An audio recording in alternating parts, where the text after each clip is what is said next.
Felicitations, my family of fledglings. And ghosts. It's so good to unsee you as well. I'm Damien Holme, professional disruptor of the status quo. Breaker, freer of minds caught in a rut. And poster of Hello Kara, first champion of the night. Please defend us all from all the awful things out there. If only you could. Welcome on in.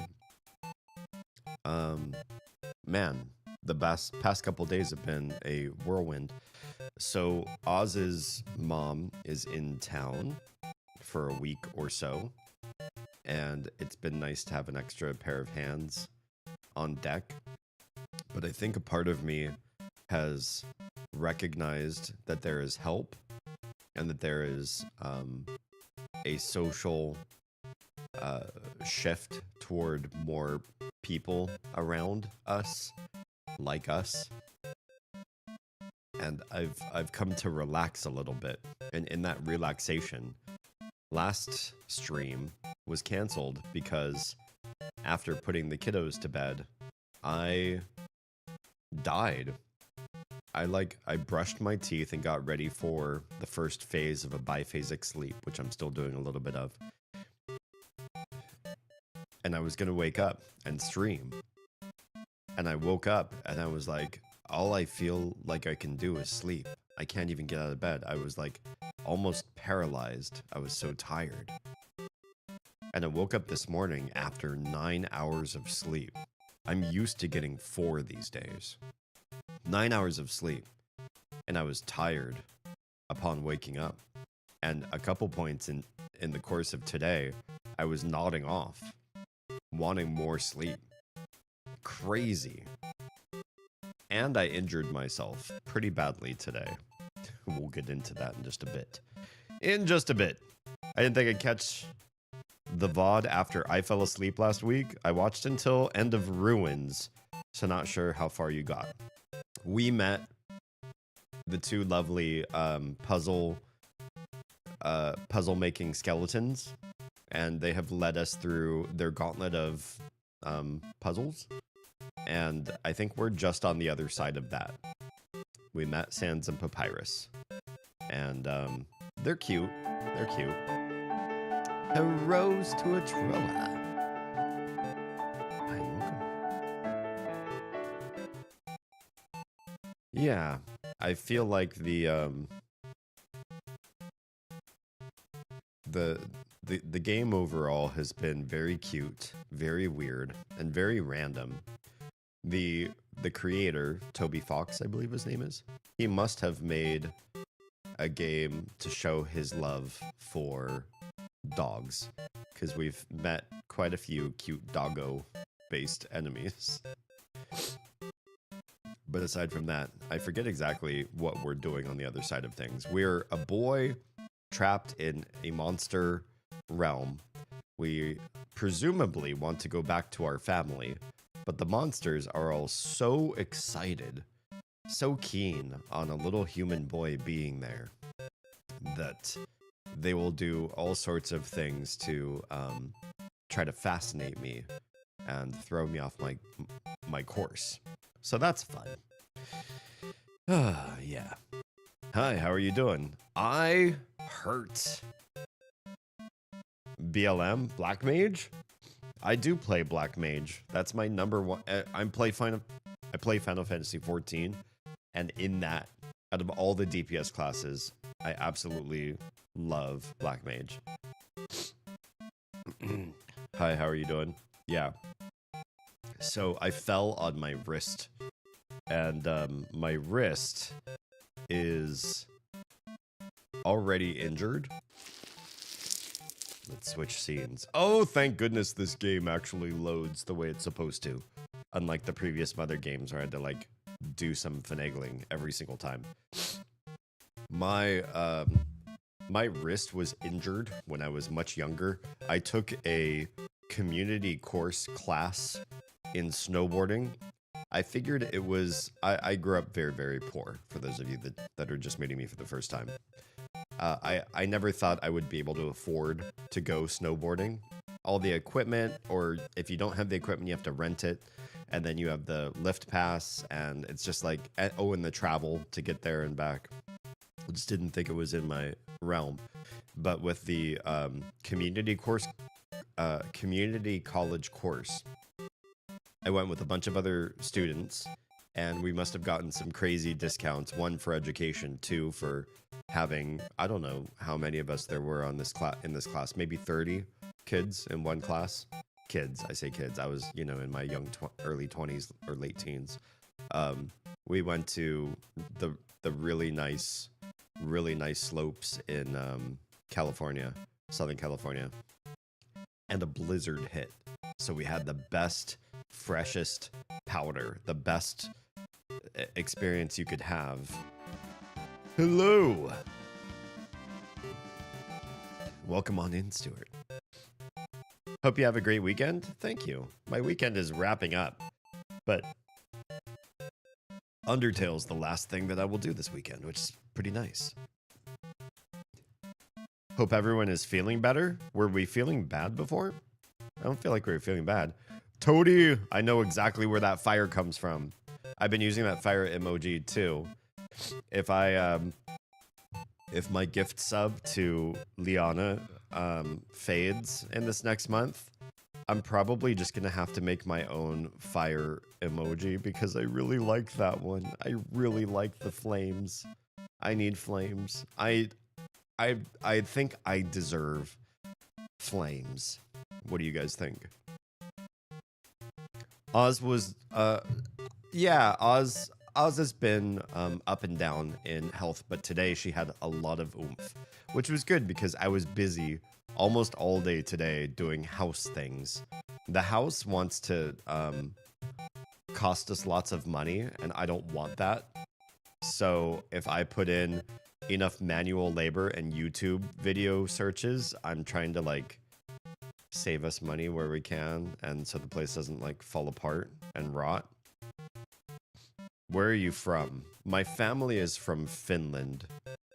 I'm mostly genetically Finnish.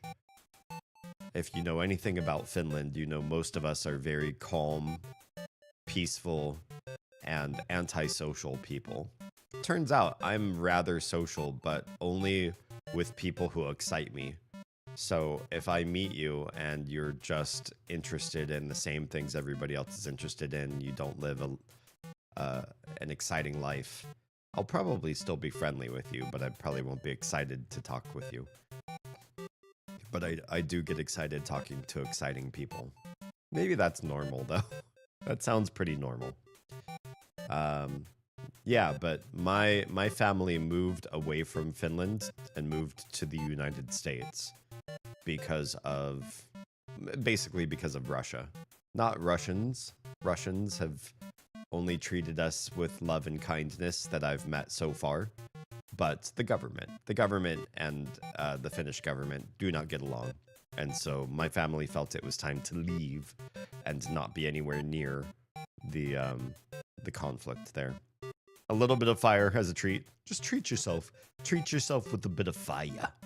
Liana is a sweetie. We really do like her.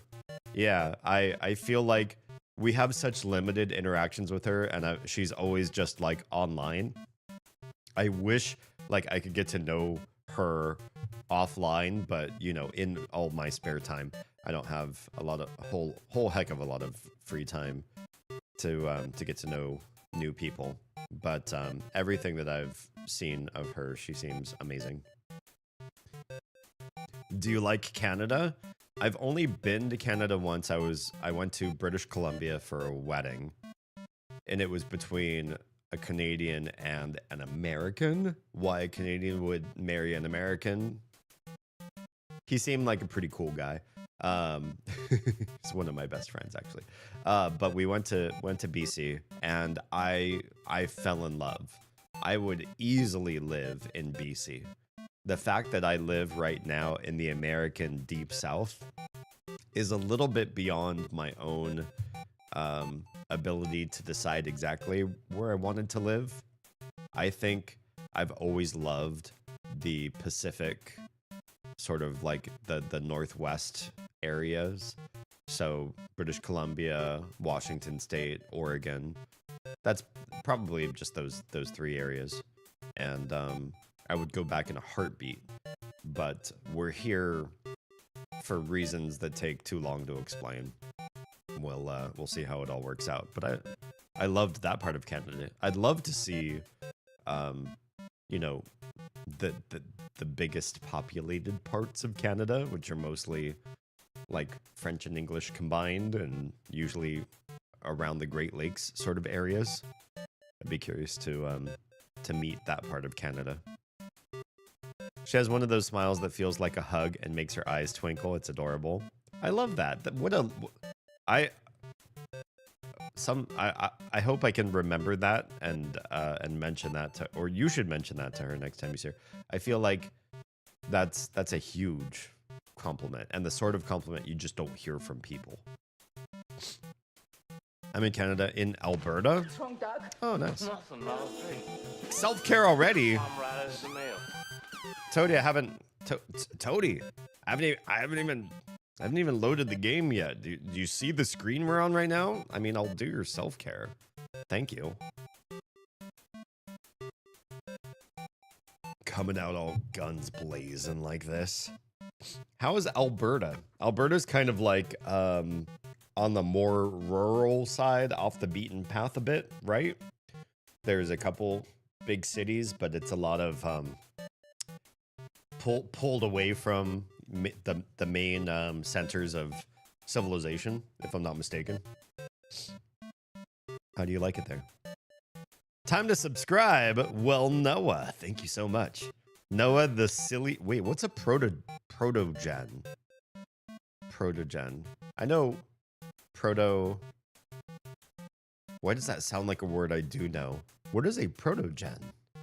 I love wordsmithing, and that's just a word that I haven't run across before. I'm really curious. Thank you so much. I told her something similar when I told her why I followed her. I raided to her with my buddy Mew. She was a bit taken aback, actually. She's apparently self-conscious about her smile. Oh, really? You know, I feel like we're our own worst critics, right? We'll look at ourselves and say, oh, that's divergent. That's not normal. That's not beauty standard. And we don't realize that some parts of us, especially parts of us that are different than everybody else, can actually be quite endearing to other people, because in that difference, you are special or unique. You know, you might have teeth that you feel you're self-conscious about, or a dimple, or your nose is too wide or too narrow, or one of your eyes is asymmetrical or whatever. But there's so much like photoshopping and perfecting and filters on Instagram pictures. There's so much engineering of what a person looks like and how they feel in the world, and all the advertising that we consume. I feel like actually seeing a person's imperfections is more attractive than seeing somebody who's completely sanitized. Even in real life, right? You could see somebody in real life and they have Instagram filters on, right? They do nose jobs and Botox and all the things to make their face look as sanitized as possible. Usually it's about sanitization. There's some counterculture movements where it's really more about differentiating yourself from the norm, but those people that are interested in adding asymmetry or adding less common features to their faces, I feel like that's more of a rarity. Most people that do things to their face, they do it to conform to an ideal that they think they should be closer to. And I always feel worse about it myself.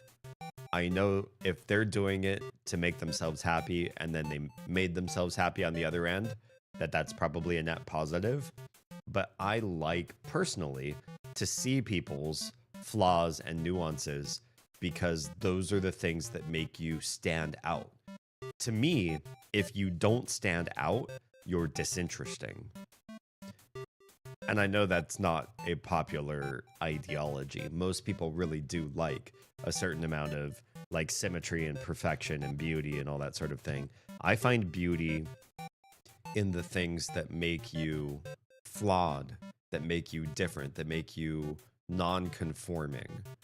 And I think I'm just overwhelmed by the amount of airbrushed, photoshopped models that all have a certain feel to them. That look to me is not beauty anymore. It's boring. You've over inundated the market with a certain look, and now I can't find any interest in that level of standardization. I need something to pop. I need something to look disruptive about a person to enjoy them. Yeah, that's just me. That's just me. Alberta is good. I've been in BC for hiking. It looks like a great place for hiking. So does Alberta, really. If you like the outdoors and you find a good place to go out trekking. I have a sister who went to. Do you know where Banff National Park is? Went to Banff and did a horse trek there. There is a company that basically they get everybody saddled up on horses, and you go through these horse trails up into beautiful, just crazy forested areas and cliffs and all sorts of stuff. You go for a I want to say it's like a week's trip, and you make your own food every single night, and you're on horses almost all day long, and it just gives you this feeling, this anachronistic feeling from today, where we're so used to just hopping in a car, everything being convenient, everything being the shortest amount of time possible. And this particular horse trekking trip pulls you out of that. It makes you feel like you can take things at a different pace, and sort of connect back up with nature, especially when the way you get around is a live animal that you have to tend to, which I love. I love that. Silvos, hello and welcome. Thank you so much for your shares recently in Discord. Not only do I watch your shares in my community, but I also see you sharing in my friendos communities, and I appreciate your face. You really enrich all of our Discord servers with your presence, and our live streams as well. I appreciate you. Hope everything's doing well with you and Hitomi. From memory, protogens are fursonas with an electronic face type thing. Really? That's awesome. I'm going to do some research on protogens then. That sounds really cool. Along the same lines, we don't ever see ourselves when we're talking about our passions or right after getting a great compliment. True. Those are usually off the cuff moments. You're not looking in a mirror. You're not looking in a camera where you can like monitor your reactions. Well, I am right now because I can look right there and I can see myself on screen. But by and large, we don't know how we look in those very human moments. That's very true. It's odd we'd be so hard on ourselves when we're never privy to our best moments. Yeah, I feel like those are great moments. You never see what you look like. You don't really know. Sometimes when you have a situation like that, you receive a compliment, you're in a particularly intimate situation with a friend or even a stranger, and somebody brings a part of you to life that's just usually not really there. You have no idea how you look or come off, but many of us, I think, in those vulnerable moments are at our most beautiful. Absolutely. The food? I mean, it's more than just the food. It's the ways that you just engage. I mean, you post good stuff. I appreciate everything that you've done in my community and in others, where I sometimes just lurk. What's your favorite sport? My personal favorite sport is hockey. I grew up not really being sporty. And then I had a friend that I met in 5th grade who would become my best friend for maybe a decade. He's passed away now. He actually just passed away in December. So it's still a little bit raw for me because that's young, right? He didn't grow up to be an old man. Still had probably many more decades of life under his belt, but something gave up in his body, and he's gone now. But he introduced me to hockey, both on ice and where we lived at the time that I met him in Southern California. We'd play a lot of street hockey, and because of him, I bought equipment and bought a stick and bought, rollerblades and everything, and got involved in the sport. We would play hockey video games. We'd watch hockey matches, and I think I was sold. I don't think I enjoyed a sport as much as I've enjoyed hockey. I do play other sports more than hockey because of the buy-in. If you meet new people and they want to do something physical with you, I feel like other sports are a quicker and easier buy-in. If you want to play basketball, you just have to know where a basketball court is, and one of you has to own a basketball.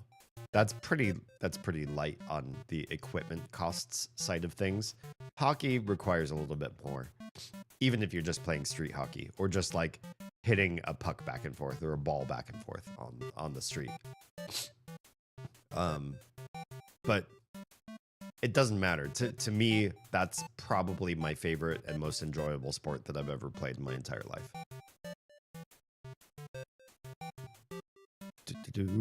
We loves the Silvos. We do. We actually do.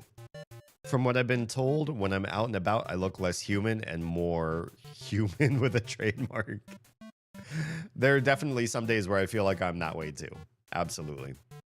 I try to make the world a better place than it was when I arrived. I get that vibe from you. Yeah. Yeah. There is something, you know what you are naturally, Silvos, that I can tell right off the cuff. You are naturally jovial. Can I use that word? I hope that's a compliment and not rude. I don't know if you actually feel that way inside, but the way you come off when you communicate, there's a jovial, happy, welcoming and warm nature to you. You're almost like a natural bard without the music side of things. I don't know if you're actually a musician, but you're very naturally happy and fun and funny and welcoming. Just like your natural vibe. Oh, I fell bad? Oh, feel bad? I was saying more people like Silvos. Actually, Toady, I agree. I agree with that. I play baseball. I never got into baseball. I don't know what it is. I feel like the pace of baseball is a little bit slower compared to soccer, aka football if you don't live in the US, hockey and basketball. Those are all sports that have some points where you have to stop, reset, and get back to the action. But baseball feels like mostly stop and then some bursts of action. I feel like it's much slower as far as a sport goes, and that pace of baseball, I feel, is just not where I enjoy sports. I enjoy sports that really push the endurance of the athletes involved, and baseball has so much stand, wait, and strategize. And I think football is a little bit further toward athleticism and further away from standing around. But I also don't like football, American football, for that same reason. So baseball, very inactive to my eyes, to my perception. Football, lots of downtime, lots of planning, lots of talking about what the next play is going to be, right? Lots of standing still and waiting for a moment to happen. And then you have the games where you just cannot stand still, cannot make those plans the same way.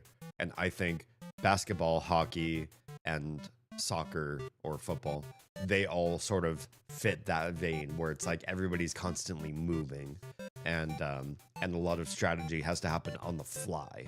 I prefer that sort of like level of manic movement. Yeah.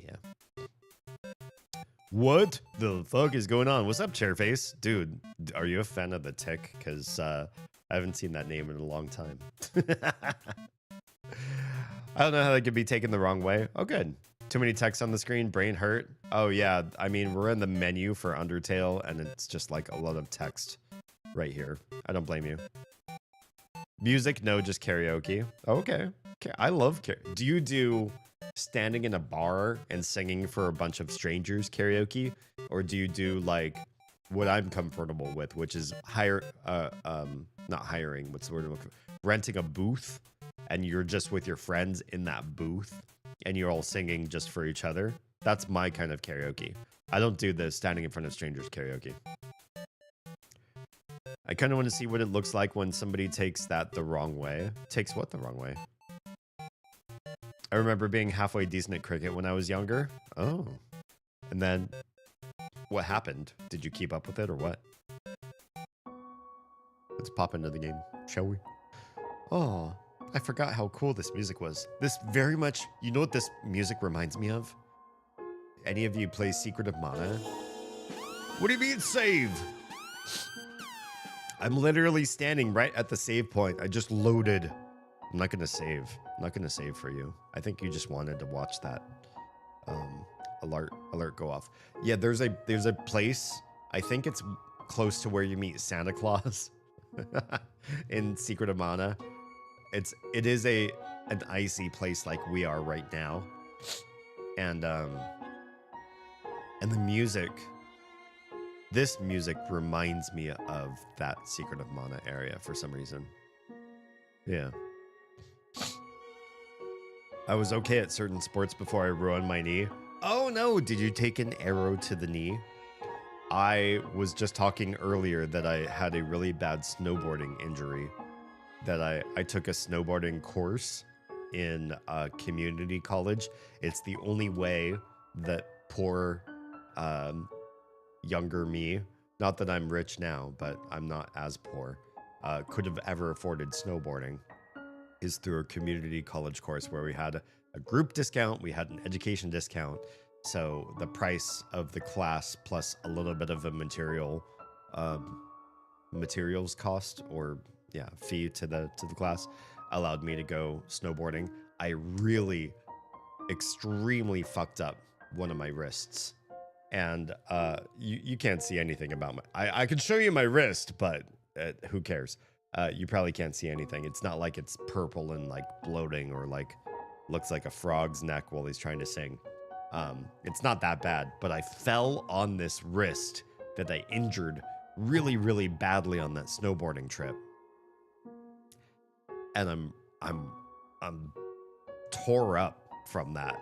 In fact, actually, I landed on this forearm. I scraped it as I was falling, and then somehow I got my hand underneath, and I hyperextended part of my fingers and my wounded wrist, and all of that scar tissue inside of my wrist that prevents mobility. It all got really chewed up today. And the whole right side of me, basically everything from my shoulder down, is just like throbbing and aching, and I cannot put weight on it. I can't even like twist a cap off of whatever food, you know, that has twist off caps. I can't hardly grab with these fingers. Just a little bit of pressure and things hurt.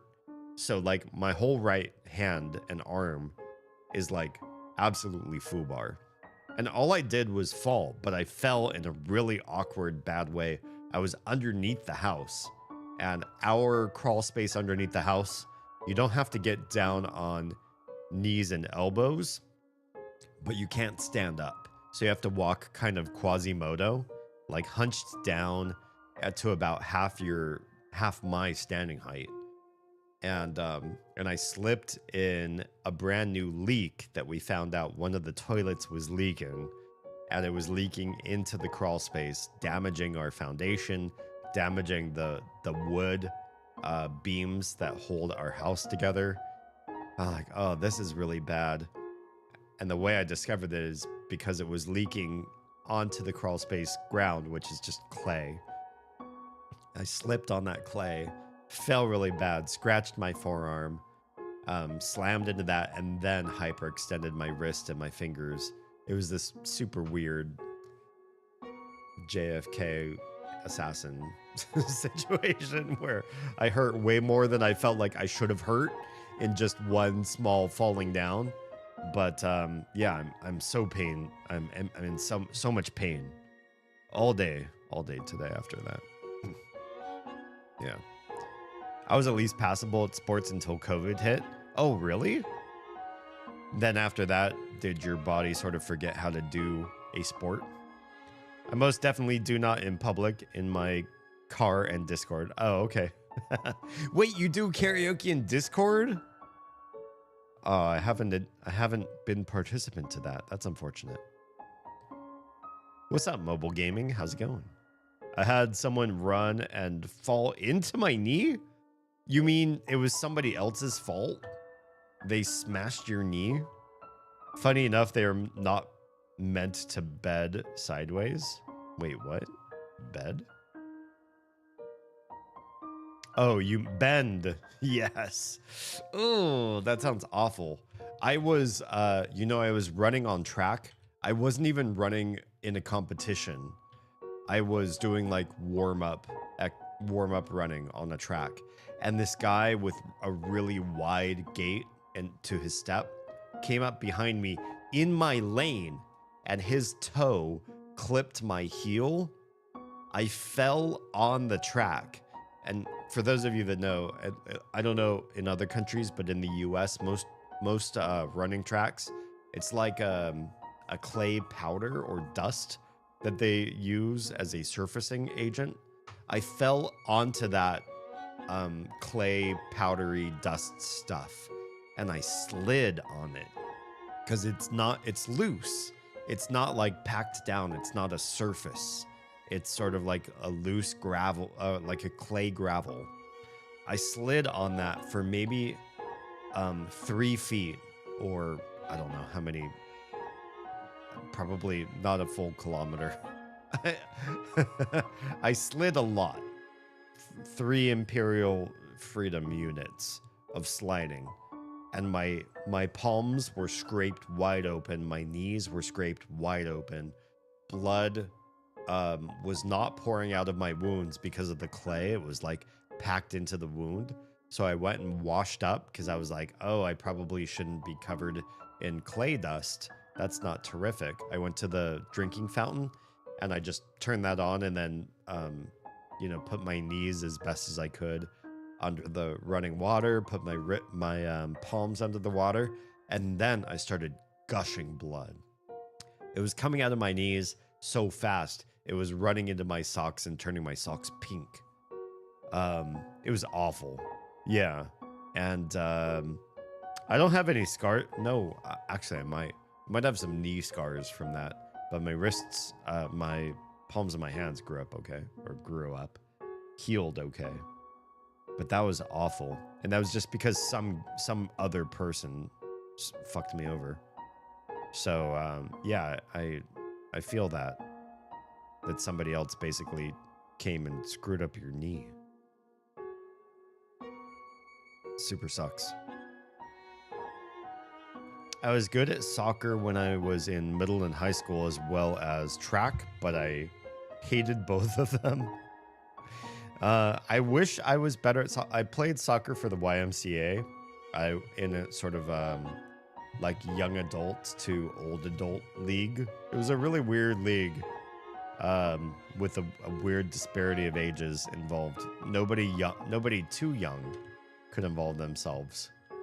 But I never got good, and I missed a lot of practices, unfortunately. It was a bad time of my life. I was going through a divorce, and lots of shit was happening.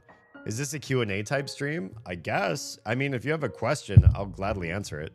It's not. It's I'm just trying to catch up with chat, and then I'll probably be playing, mostly focus-faced on getting through this game. But here's the thing. I feel like at the beginning of my streams, we're all a lot more chatty, and as you all get more tired, and I've answered all of your questions for the evening, then it gets more game focused. So if you're here for the first time, like Chairface and some other folks are, the stream generally runs more community based, more conversation based near the beginning, and more game centric after that. That makes sense. It's been a minute / years, but yeah. I can still do sport. I just got a little chunky, plus my lungs could barely keep up anyway. I feel that. I'm probably in the worst health now than I've ever been for reasons. But I do want to get back to being more athletic. Not least of which the kiddos are becoming more active and have deeper interests than just academics. I'm really good at academics, but they also need, physical engagement in some way. So getting out into the yard and goofing around with sports and developing their physique as well as their minds. So I need to maintain a certain level of health to be the best resource I can for them. Definitely. I was this close from tearing my MCL. Oof. I've heard that when you do that, you don't come back. Basically, a torn MCL is like a permanent debuff to the rest of your life. Is that right? I performed live for years. Really? So my stage fright is completely dead. I have no issues singing karaoke in random bar spaces. The reason why I like booth karaoke is because, one, you usually get to sing more songs in a given night because you're not competing with everybody in John Q public. And two, I generally don't like to hear a bunch of strangers sing off key a bunch of songs that I really love. I like to be there with just my friends and hear them sing, even if they're off key too. Those are my friends and I know them. And so there's sort of a bonding, there's a team building happening there. Whereas a bunch of strangers I might never see again, I'm less interested in hearing them sing karaoke. So I like the booth style a little bit better. Plus those booth places can sometimes let you order like drinks and food and stuff. Like the experience is actually really cool in some booth karaokes, not all of them.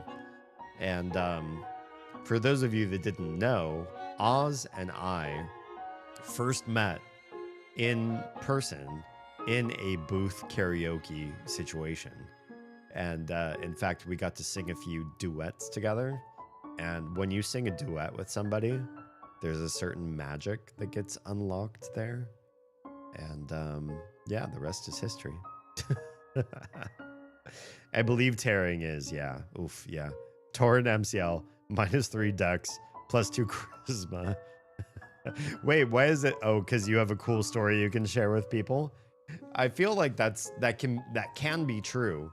When I've asked most people about their injuries, I feel like almost every story is not story worthy, unfortunately.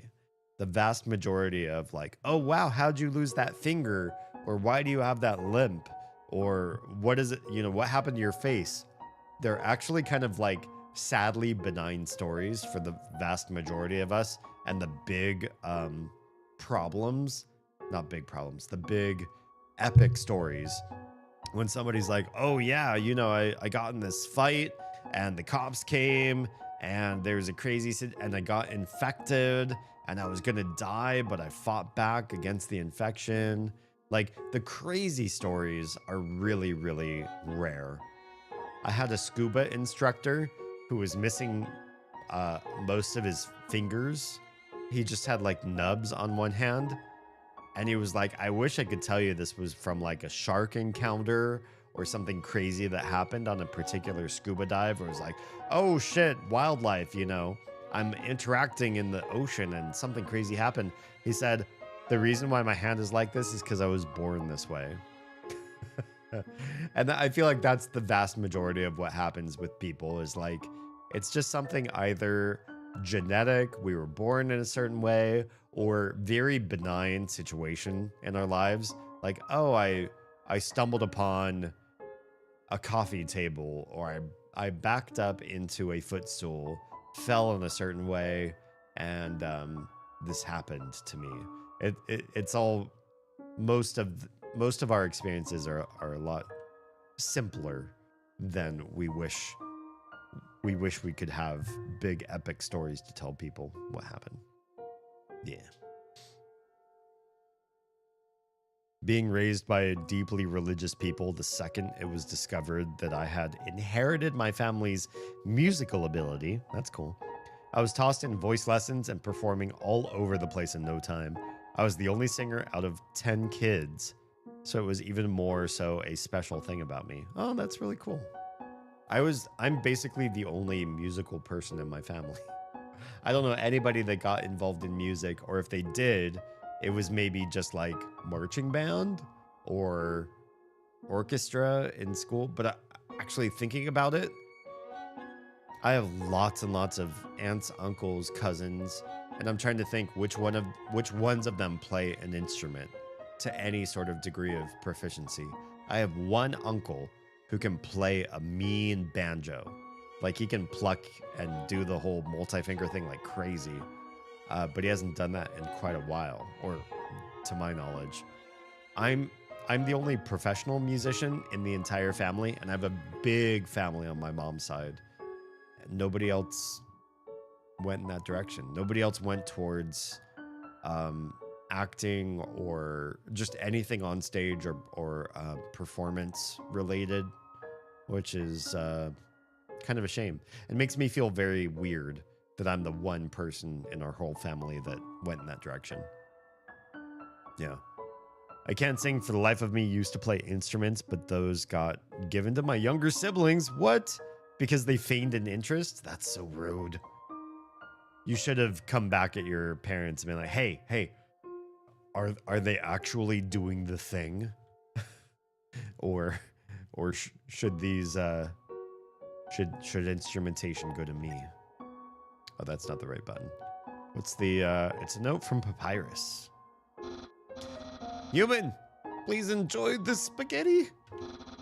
Little do you know, the spaghetti is a trap designed to entice you.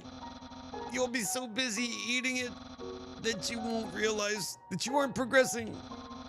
Thoroughly japed again by the great Papyrus. Oh, japed. That's a word I don't hear in modern times very much. Papyrus. Oh, this guy's totally like the facade of this game, but a lot sweeter for some reason. Mouse? Is there a mouse in here? Aww. Every time you see a little mouse hole in this game, they just squeak at you. Should we eat it's a plate of frozen spaghetti? Can we put it in the microwave? It's so cold, it's stuck to the table. I'm guessing that is not a microwavable spaghetti then, if it is firmly affixed to the table. It's an unplugged microwave. I'm guessing there's also no outlets around here. All of the settings say spaghetti. All right, so much for eating this frozen solid spaghetti, I guess. This is awful. We've been talking for like 50 minutes and we haven't left the screen. I need to take a quick bio break because that's where I'm at with my day. So I'm going to take a brief AFK and we will actually get to playing some Undertale this evening, but not before I ban a ban evader. Yeah. I kind of miss playing instruments. I think it sounds like that's something you need to get back into, honestly. Music to me feeds the soul. If you're a musician in any way, any capacity, or even if you're not, you don't care about the performance side of things, but you just enjoy certain musicians, you should enrich yourself with music every day. I don't distrust a lot of people outright. I give them a chance to prove themselves as trustworthy or not trustworthy. But if somebody says, I don't really listen to music, or I don't really enjoy music, or music doesn't really have a big impact on my life, I immediately distrust you. And then you have to earn your trust. I don't know why that is, but to me, music is so endemic to the human experience that if there's no music in your life, if you don't regularly listen to musicians, you have a favorite band or artist or whatever, and you don't have that in your life, I feel like something's off, and I distance myself from people who do not have regular music in their lives. I feel like there's something wrong, something off, something missing with those people. Like it's a triggering trait that there's some sort of neurospicy that is deleterious to my interacting with that person. You know what I mean? Yeah, I mean, you know what? I'm actually happy to have more bot activity in 2025 than I have in other years, because it means that as I grow, as this becomes more business and less hobby, that I'm being targeted for attempts at attacking, assaulting, spamming and scamming me. The more of that I get, the more I feel like I'm succeeding at what I'm doing. Does that make sense? Like I have more interest, even negative interest coming at me. It means that we're growing at a good pace, and I like that. Guess I'm gonna need to heist my clarinet next time I visit. Yeah, do it. Hello, Christopher. My day sucks. Oh well, night. I don't know why, but my nose just started stuffing up and it's draining like crazy. Probably allergies. More likely something that still don't like it. This is definitely allergy season. If you don't know that you regularly get allergies in the spring, this might be the spring where your body decided that all the pollen and everything coming back to life is going to actually attack your body. I've heard that some people do develop allergies that they didn't have when they were younger, but just randomly one year, usually during the spring, your body decides, hey, guess what? You were never allergic before, now you're allergic. This is the year where you will start being allergic. I would try maybe a antihistamine drug and see how it do. If it doesn't alleviate anything, you can at least rule that out, but it could be, that's happening to you. A lot of people said when we moved to Georgia, I would become allergic to all the pollen here, even though I have no allergies, except for like poison ivy and poison oak, like stuff that's like normal reactions. So far every year I've been okay. However, something in this room, the room that I happen to be streaming in, unfortunately, does trigger my nose. So I have issues right now too, and I think it's an allergy. We have a lot of old books in here in this particular room, and some other stuff that might be an allergenic to me. But my nose is usually well behaved until I start streaming, which sucks because I don't have a better place to stream in the house besides this room. So it means that whatever is in this room that I'm susceptible to, I have no idea how to deal with it right now, except to buy like an expensive air filter, which right now I'm not not looking to fund. By the way, you should be coming to a part where I was able to troll Teresa. I feel like you're able to troll Teresa daily. That's part of your relationship. I'm going to be real sad if I ever develop an allergy to something I like. If I get a peanut allergy at any point, I'm going to go radio silent for a few days. Are you a really big peanut fanatic? I like peanuts. I like peanut butter. I'm not a big fan of peanuts.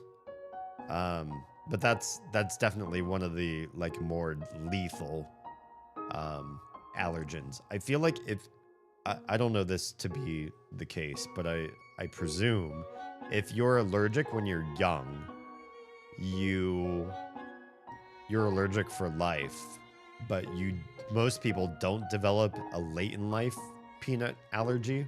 I think that's the case. And of course, when we say peanut allergy, we really mean there's a fungus that invades peanuts because they're an underground legume. They're not a nut.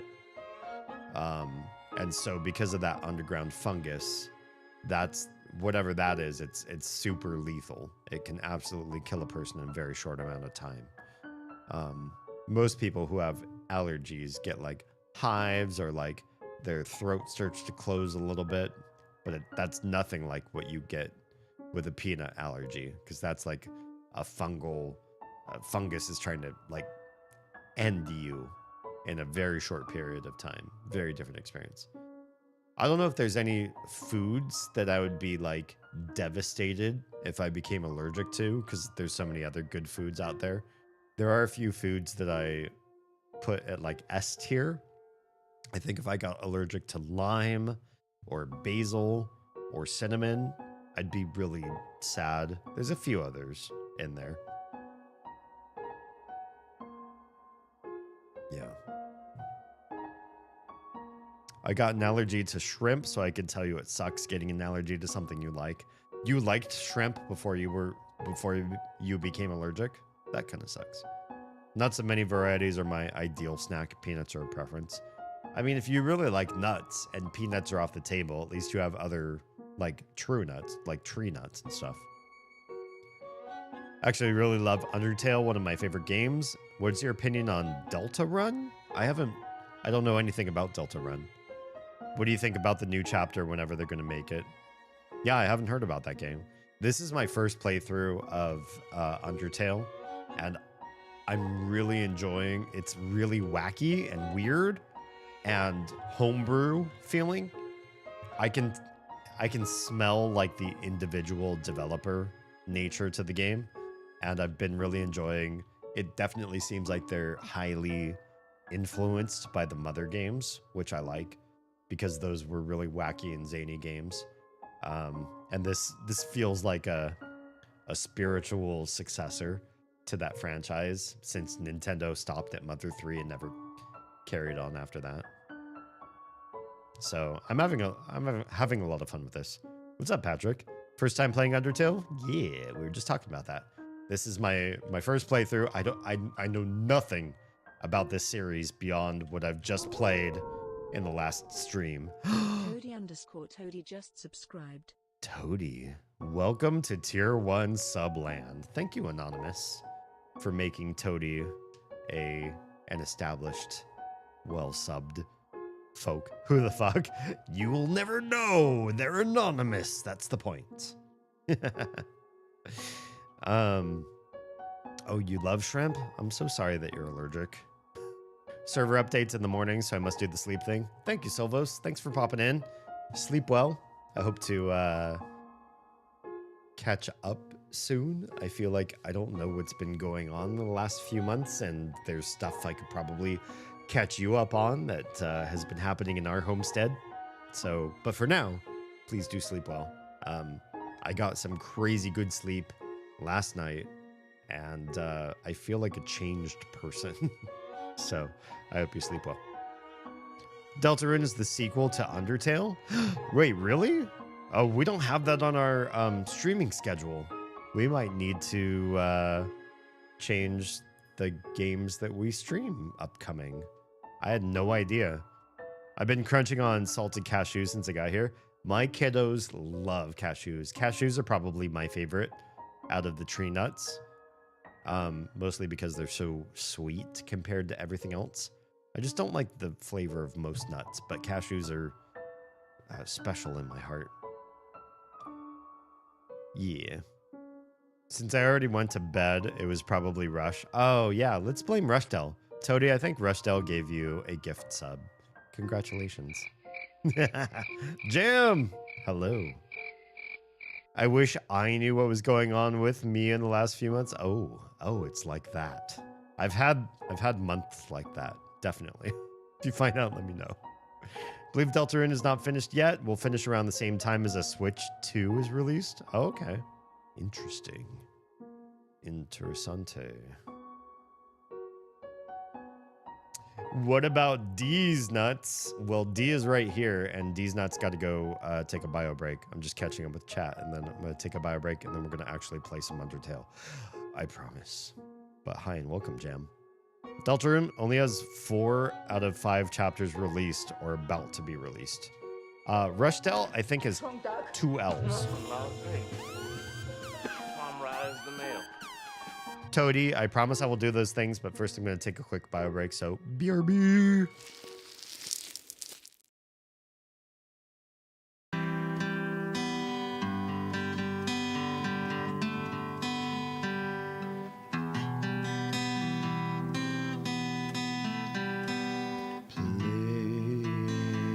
Playground school.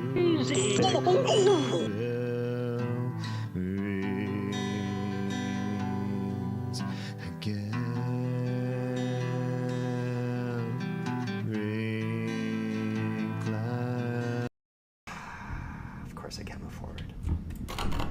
Like, I get frustrated at how many things don't open. Jeez.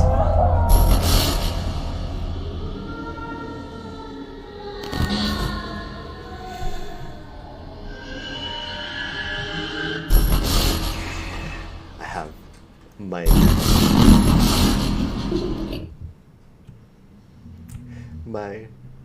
the soles of my feet have goosebumps right now.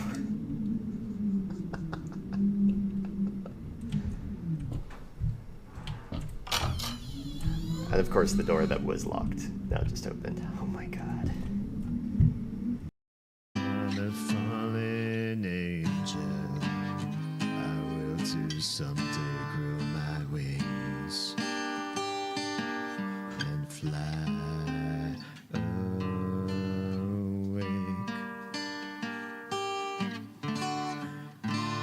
under those stones of your past dread. I think I'm falling in love with Mom. Not my mom, but character Mom. Somebody clip that. Oh my god. Nobody clipped that. Clip. I'm clipping it. Clip it. God damn it. Oz is all over it. I can feel. No guilds. No builds. No guilds, no builds. Not much 411. Oh, a directory. What do we see? Oh, how did you meet me? What's our backstory? You met me on the road to Markarth. Markarth. I was headed there because some of us need to touch the butt to make a living. Nope. Let me go talk to her. I still see love in the future for you two crazy kids. Okay. And back to the bongos. He's so excited about his drums. Yeah, Morgan. Check for weapons. All right, let's try this again. Hello. What is it? Interrogate. There are some good clips there that I haven't seen in a long time. Good stuff. Oh, and we timed my bio break with an ad break for the people on Twitch. Good stuff. Good stuff.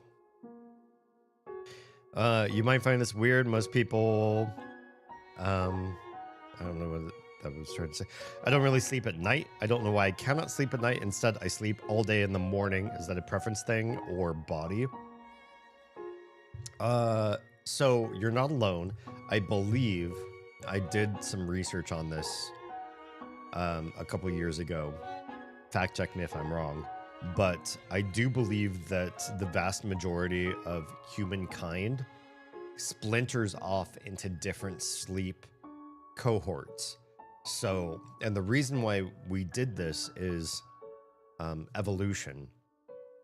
When you have a group of people that need to sleep, especially in like caveman times, you had a fire that somebody started, or some sort of watch or protected area.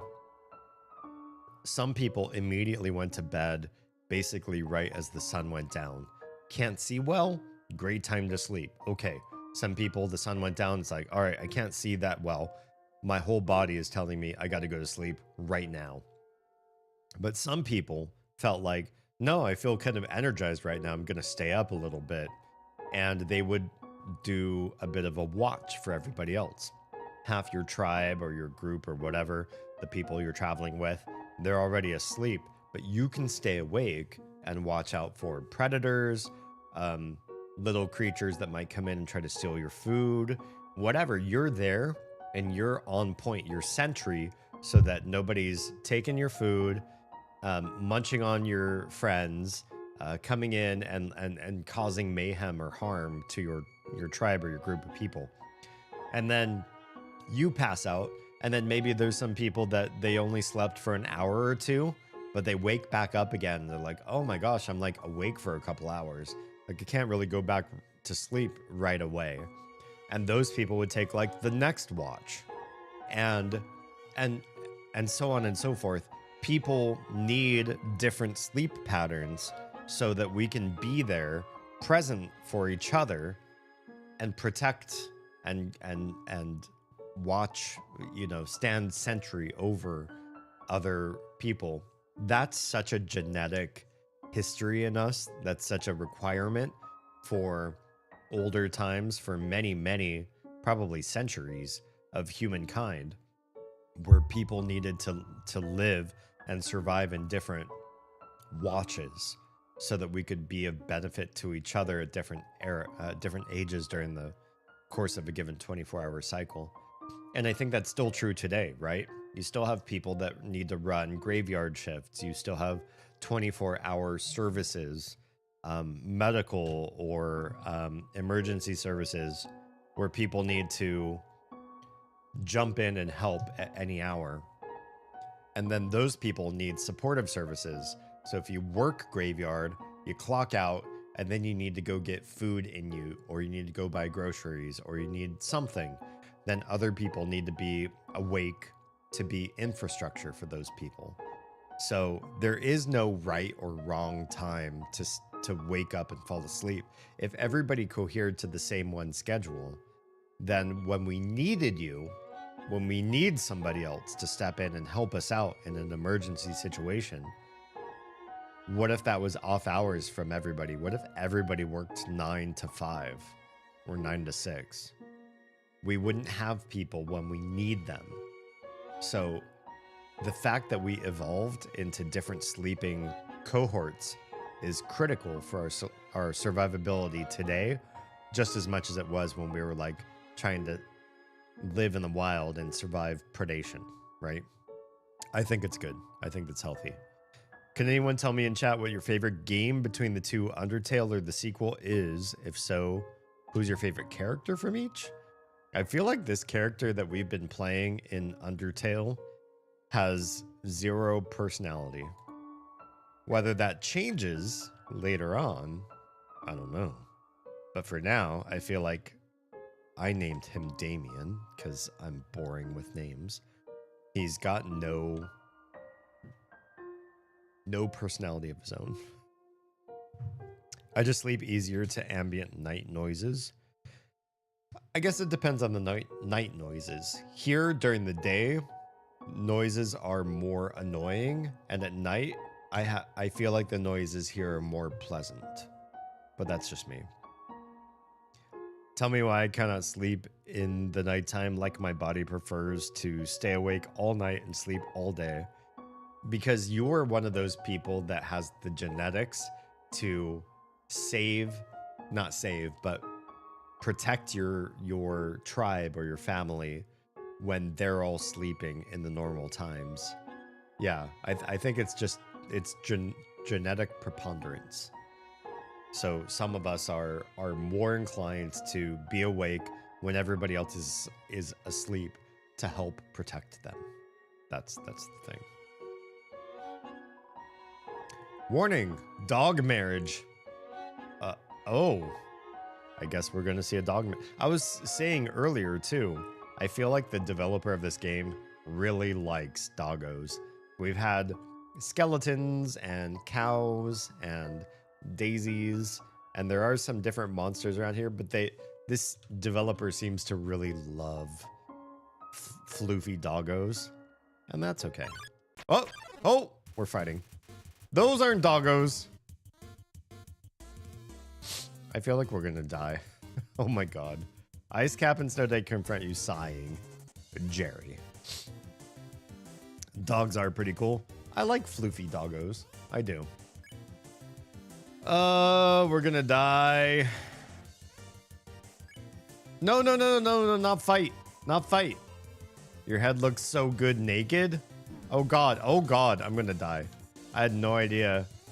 I wasn't trying to fight anyone.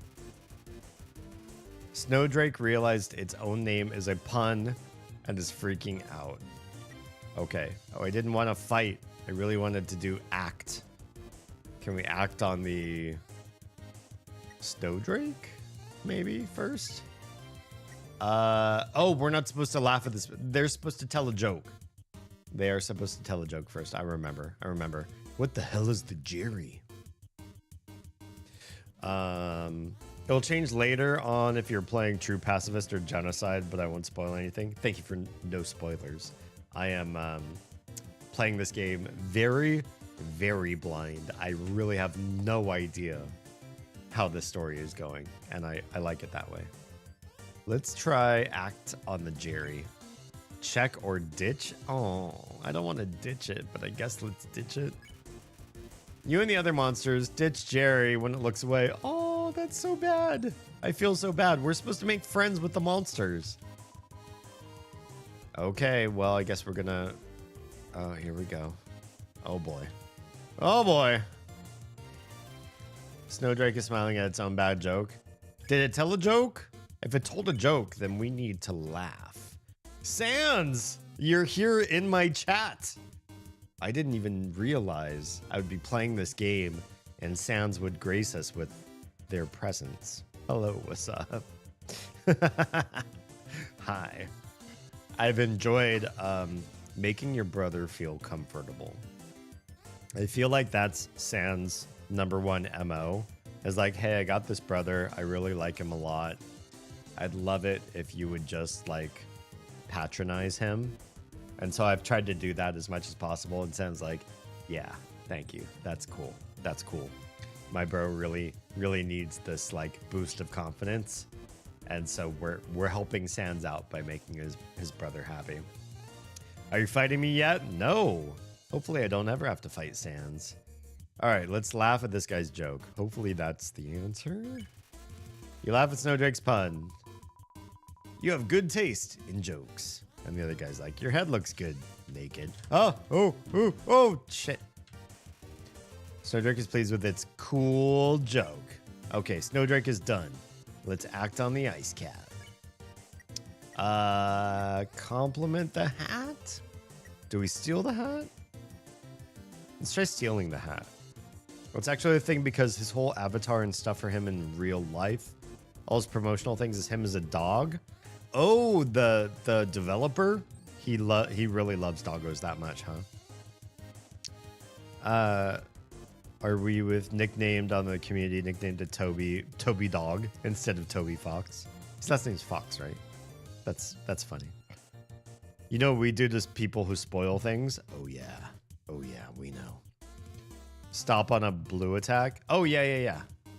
I remember the blue. We don't move. Try to steal Ice Cap's hat, but it's not weakened. Oh, I don't want to hurt him. Oh no, the other thing is back. He's back. Uh-oh. That's not great. Oh, oh, I'm taking damage. I don't want to take more damage. Snowdrake is pleased with its cool joke. Okay, the Jerry is back. I forget what to do with the ice cap. Can we just ignore him? You managed to tear your eyes away from Ice Cap's hat. It looks annoyed. Hello, my hat's up here. Aw. Oh, there's so much bullet hell happening right now. Did we fix Ice Cap? We did not. How do we compliment the hat? It has a great hat. Duh, who doesn't know? I don't feel like that's working on Ice Cap.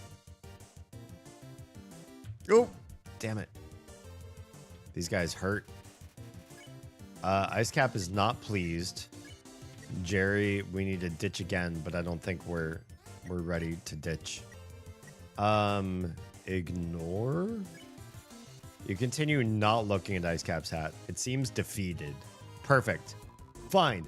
I don't care. He seems to say. Oh, God. Oh, no. Stop. Oh, my gosh. I can't believe I didn't take any damage. Okay. Ice Cap, Snowdrake, they're taken care of. Let's ditch the Jerry. Oh, my God. This brought on sort of a core memory for me. I usually don't use people's real names, but I have to mention this. There's a person named Jerry that I knew in high school. I will not say their last name. I don't want to dox anyone. This guy found my group, my high school group of friends, and started hanging out with us, but we didn't want him there. He was kind of like a... Have you ever met somebody who's doesn't really have a lot going on in their life, but they feel like if they insult everybody and act kind of like mean and denigrating to everything around them, that they think they will get clout? But that to us just made us feel like, one, this guy is actually more pathetic than we thought he was, and two, we don't like that negative energy.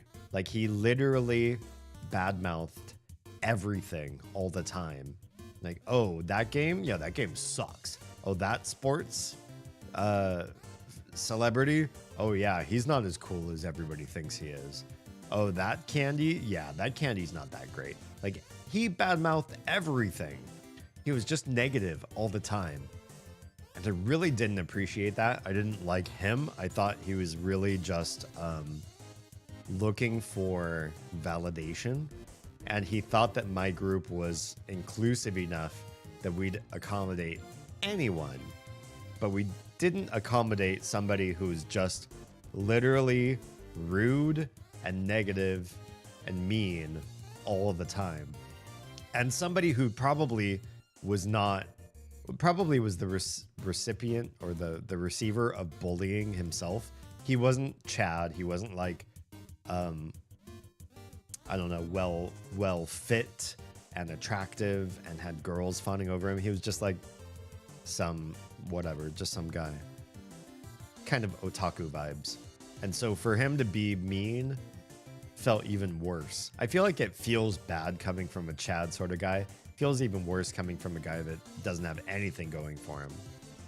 And so we a couple times tried to completely ditch this guy. We would get together away from him and say, okay, we're gonna meet in a new place. We're gonna try to like not hang out with him during lunch. He would always I feel like he would scour the entire campus of our high school and find us wherever we hid, wherever we relocated, and would try to, be part of our group. And we'd say, I think a couple times we actually got fed up and said, hey, we really don't want you hanging out with us. And he'd say something like, well, you can't stop me from hanging out with you. So we'd just ignore him. He would be around us, but we would not give any attention or affection in his direction. And I think eventually it cooled down, or maybe he would be biased, but it didn't matter as long as we were ignoring him. Anyway, his name was Jerry, so we tried to ditch him. and this game is about ditching a Jerry. So that's kind of weird, right?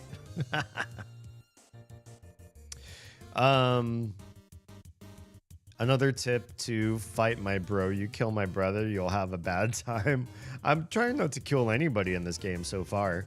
I feel like the Mother games had a bunch of different fights where you wouldn't necessarily hurt the person you were going up against. You would do something more passive or see how it played out. And this game leans on that a lot. There's a lot of like, you could just be passive almost the entire game, which is interesting. We had a spoiler? Oh, I don't think so. That's a Padlin. What's your favorite Viv Z pop show? I have no idea what that is. So probably none of them. No idea. Hello, Jim. Everyone knows the best font is Pistar. What on earth is that font? What is that?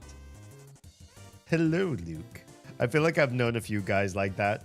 Dude, did you know Jerry in high school, Luke? That guy was just, he was so rude and so didn't have the clout to be rude.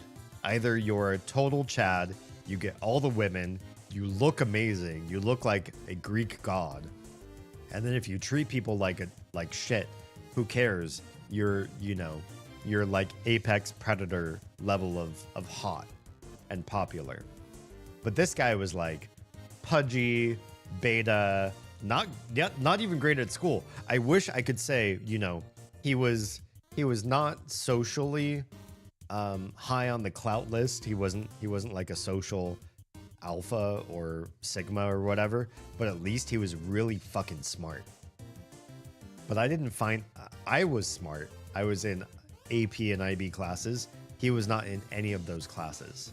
So he was remedial level education, and he was bottom of the barrel in social clout, but he acted like the bully that you would see taking charge of the school, taking matters into his own hands, beating up other kids, insult slinging, and just, having some social clout to toss around.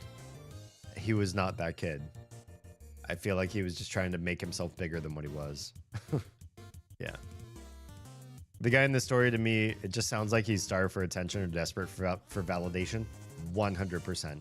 That's why my group wanted to leave him, because we noticed that like emotional black hole side of this guy, this Jerry. We couldn't hang. We really tried to divorce ourselves from him. It's hell of a boss or has been hotel. What is? Oh, that's what the Viv Z pop shows are. I need to rewatch them. I watched them, but I was very much like, have you ever watched a show out the window? Like you had other tabs open, you were doing other stuff, you were busy with other projects, or you were like in DMs with somebody while watching a show at the same time. And so you didn't necessarily catch everything. I feel like those shows move so fast that if you do anything else while you're watching the show, you miss a beat. The dialogue moves fast, the jokes move fast, the songs are fast. Everything that lays down the groundwork and the world building of Has Been Hotel and Hell of a Boss, those shows move so fast. You have to focus on just the show. I have trouble with that because I'm in a phase of my life where I'm very like hyper productivity focused. I don't promote a grind life for people, a grind mindset. But right now for me, I'm trying to grind because I have certain goals I'm trying to meet so that I can be lazy later on. I want an older version of me to be lazy, to be allowed to be lazy. And right now, all I foresee is like hard work for years. So I'm trying to make it so I work less hard as I get older, because I'm getting older. And the only way I know to do that is to be productive now. So I watched both of those shows in their entirety, but I was trying to be productive at the same time, and I feel like I missed too much. I need to watch them again, and I need to focus on the show and the world building and the story and the character development and not do anything else. So I'm due a rewatch. But between the two, I think I prefer Has Been Hotel. Hell of a Boss has some great story and some great characters, but I think I still prefer Has Been Hotel so far. Yeah. Sometimes I chuck Netflix on just for background noise while I go about my business. I've done that before. Lately, I've been more interested in listening to music because Oz and I are writing songs for a project. Yeah. Luke says, sounds like me. Everything that you were in high school was good with me. Not like Jerry. Yeah. You should stream it. Like live stream watching it. I think I can only legally do that on Twitch, and only if I have an Amazon Prime account for legality purposes. Yeah, I don't know if I can actually like stream those shows, if that's what you mean, like putting them on and watching them as live streams so that I'm reacting to them. There might be legality reasons why I can't do that. I put Has Been Hotel, Steven Universe, Centaur World soundtracks on while I paint, usually if you're not streaming. Aww, Basura, are you saying that you won't listen to those soundtracks, but you'll listen to me if I'm streaming? That speaks highly of what you think of the sound of my voice. Could 100% do a Discord watch party? True. That's how I first watched those. They were on Mary would stream them on her Discord. I haven't done watch party stuff on my own. I feel like just brand wise, what I would want to stream on my own Discord would probably be horror films, because I'm a huge horror advocate. I'd want to stream my favorite horror films and then have like a debriefing session afterwards where we all talk about what we just saw, the pros and cons, and like why that horror movie should exist. So obviously not just play it for fluff or for like the horror. There's some horror movies that are just like a drinking game and nothing better. They're just like they're the bottom of the barrel. But there are a lot of horror movies that are really good, really poignant. I would love to stream those on Discord in time as I figure out what the hell we're doing with this whole. We have a big shift in scheduling that involved the little has been going to school, now the tiny is also going to school, and that means a lot of stuff's up in the air. But right now, because Oz's mom is in town, we haven't discussed like what we're doing with content creation and our schedules, because it's all up in the air while we have a house guest. So more to come soon, I guess is what I mean. Supporting friends is easy when they're also entertaining. Aw, Basura. You give me so many compliments tonight. I put Megalovania and on in my background. Is Megalovania an actual thing? I know that as just a genre of games. You guys think we will ever see H2O Delirious's real face, who's behind the mask? Then again, I feel like the whole mystery of him behind the mask is part of his charm. I feel like, so a lot of people do, VTuber, PNG tuber, masked performances. One of my favorite acts right now in music is Sleep Token. The guy that leads Sleep Token always wears a mask in everything that he ever does. I personally prefer people not exposing themselves who they are. The mystique, the sort of world build that you get from that, the lack of identity, the missing components of a person draw you in. They make you curious. They make you thirsty to understand more and more about that person. And every little insight, every little tidbit you learn about somebody who maintains that kind of persona is fuel to help you understand them on a deeper level. I almost wish I had started content creation in the same path, where I had a deep mystery about me and I slowly unveiled bits and pieces of that so that people could get to know me over time in that way. But I also feel like that's a huge commitment to be able to like map out, here's everything you don't know about me. Okay, this week or this month, I'll give you this much. And then we'll time release that so that you're all satisfied and allured. You won't leave me, but you're not fulfilled yet, so that you'll give up. I don't know. It seems cool. I would have loved to have done it myself, but I like the people that leave a certain amount of mystique about them. It's my theme. Oh, cool. I have respect for people behind a mask or character. Yeah, me too. Me too. I have way too much going on to be all like, this is me in a single sit down. If I try to be dominating the conversation past the point of arrogance.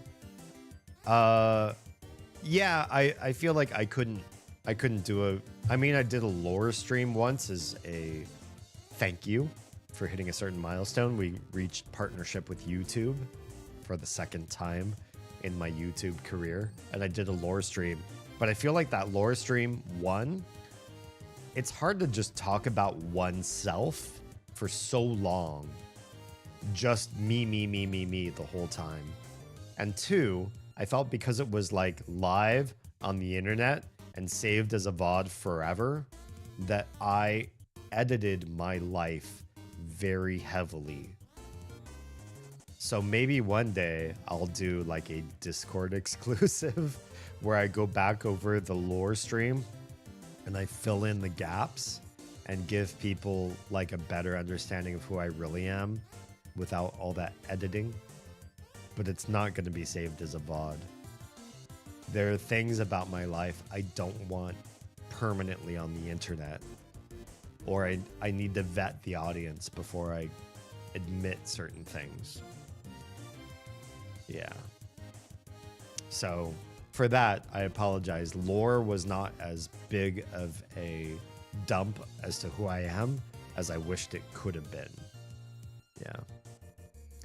Been doing some research on the crossplay for Baldur's Gate 3. It looks like it's much easier than I anticipated.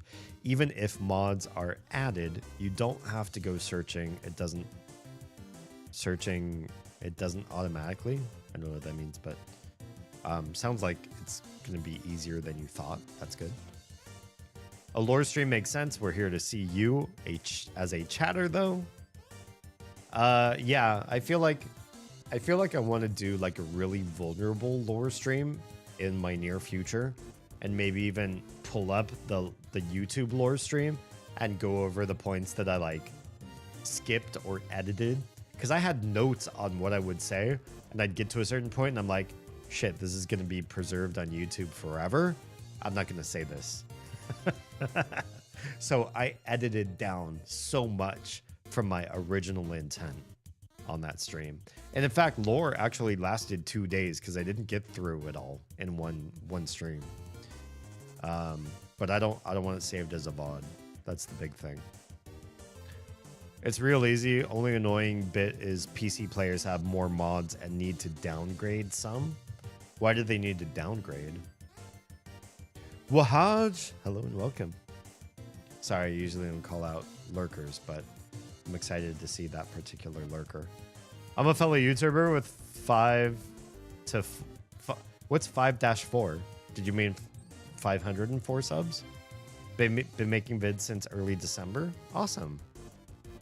If anybody wants to go sub to Sans on YouTube, by all means. See what they're up to. I believe it's called Nexus mods that haven't been approved by the developers of Baldur's Gate. I feel like Nexus mod, that modding community has been around for a long time, maybe a decade, maybe longer. Baldur's Gate needs to get real cool real fast and allow Nexus mods to be part of their stuff. When you get done with all this, you should play a game called Subnautica. I've heard that's pretty good. Silvos, who was just here earlier, used to stream Subnautica, and it looked pretty interesting. I've never tried it myself. There's an approval process for Baldur's Gate mods to be on console, much faster for mods to come to PC. That's fair. Still a ton of mods coming across console and PC. Good. I'm glad people are supporting more than just the PC community out there. All right, you and the other monsters ditch Jerry when it looks away. Bye. Oh, we have to do another dodge thing. I really don't want to do this. Ah, shit. I didn't think I was going to respawn right in the middle of some damage. Okay, we should be able to mercy this now. Flee. Wait, spare. Spare. Excellent. 25 gold. Hell yeah. Console is something like 600 mods. Oh, okay, that's good. Oh, oh, you were trying to... I see. You were trying to hit backspace on 5. You have only 6 subs right now? We need to fix that. Anybody who's watching this, if you want to pull up a spare browser tab, go check out Sans and their YouTube channel. How'd you get the name Sans? I feel like that's something that should have been taken a long time ago. Okay. What is... Oh, we're uncovering something here. Hello? It's very snowy here. I feel like it's really hard to see what I'm looking at here. There's an X here. This looks like a map of sorts with a few different rooms. And this X is between 2 little black dots. Good, good, good. Oh, 3 black dots, like in the middle of a triangle there. It's not going to be going forward, though, because we have spikes right there. So we'll have to figure out where this is. Is this a map of the room we're in right now? If so, will we find it over here? Oh, yeah. 3 trees might be the 3 dots that we're seeing. I feel like this might be the place where we find the X marks the spot. Right now I'm doing a max level gunslinger playthrough with extra mini bosses and extra encounters, trying to do it as a 2-person run. In Baldur's Gate 3, they have gunslingers? I'm just so out of the loop, sorry. My YouTube is Sans714. Wait, why is it 714? Are you a 714 area code? Because just curious. I'm just doing a vanilla run, playing around with the new subclasses. Good stuff. Okay, how do we find out? Do we do a search? There's a switch hidden in the snow. Click. Hell yeah. Look at us solving puzzles. Oh, there goes the spikes. We did it. We did it, fam. Uh-oh. What's going on? Hello? Are those executioner axes? Are those 2 doges? There's so many dogs in this game already. I wonder if that's just the whole game is like 10% random monsters like skellies and daisies and cows and 90% dogs. Gunslinger's a mod, though it is also a fighter subclass created by Matthew Mercer. Oh, neat.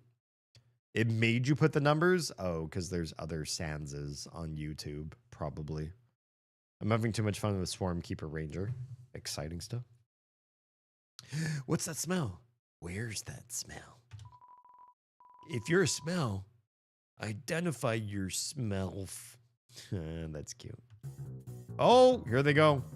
Don't move. Don't move. Don't move. Don't move.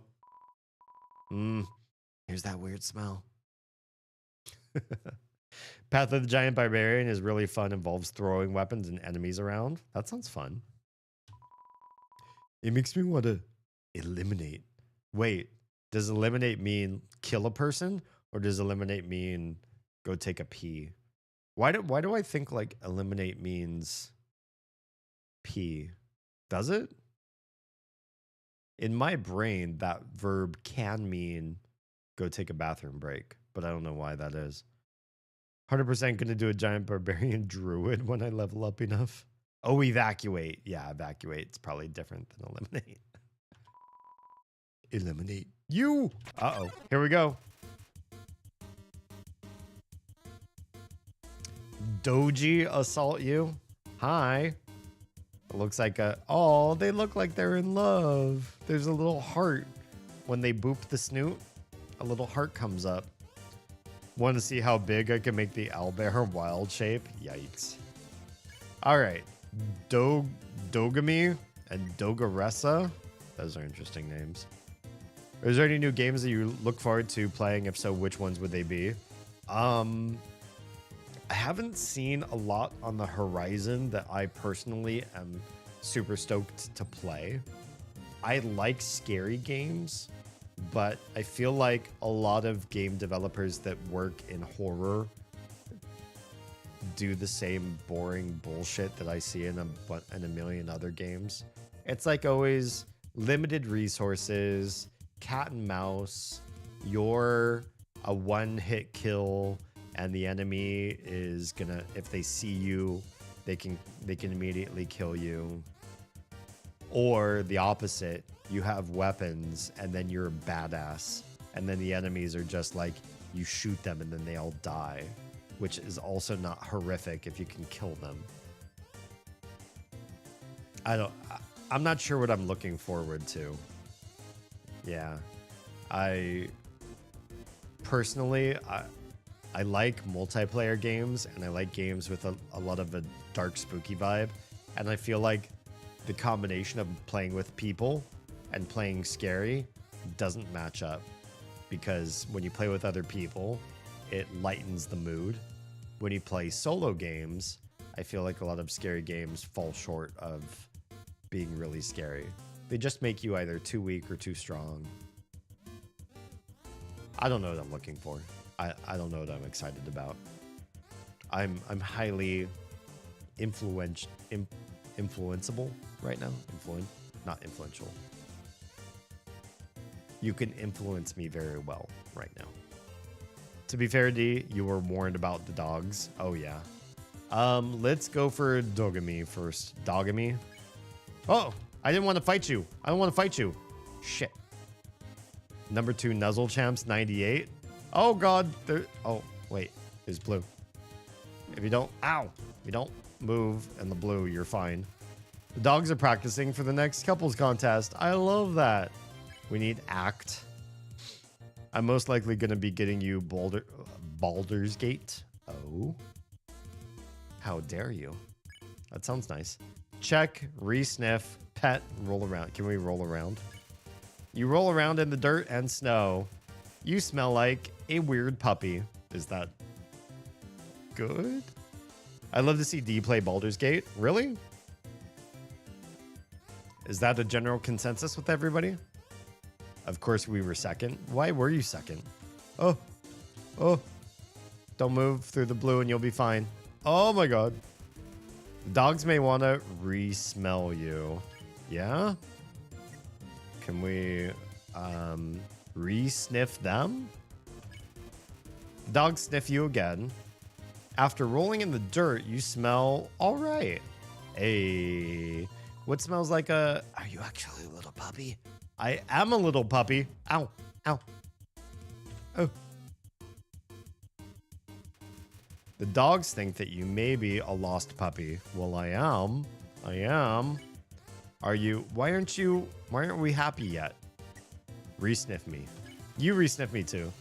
The dogs already know you smell fine. Oh, shit. Then what do I do next?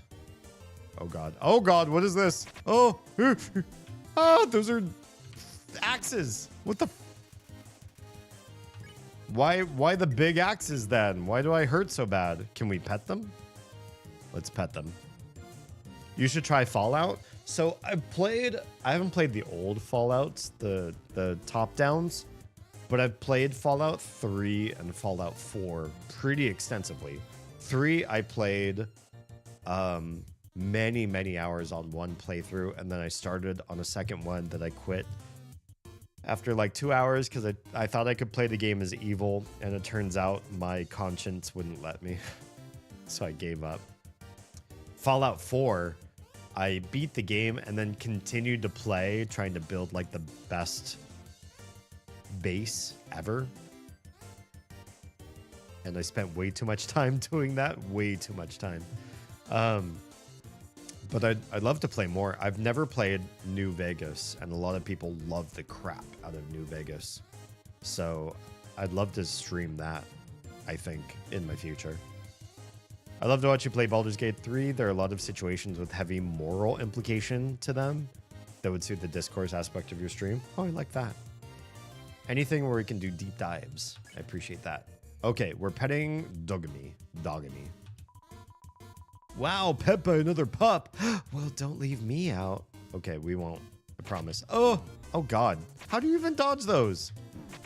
There's no way. I'm taking so much damage. I'm gonna die to these guys.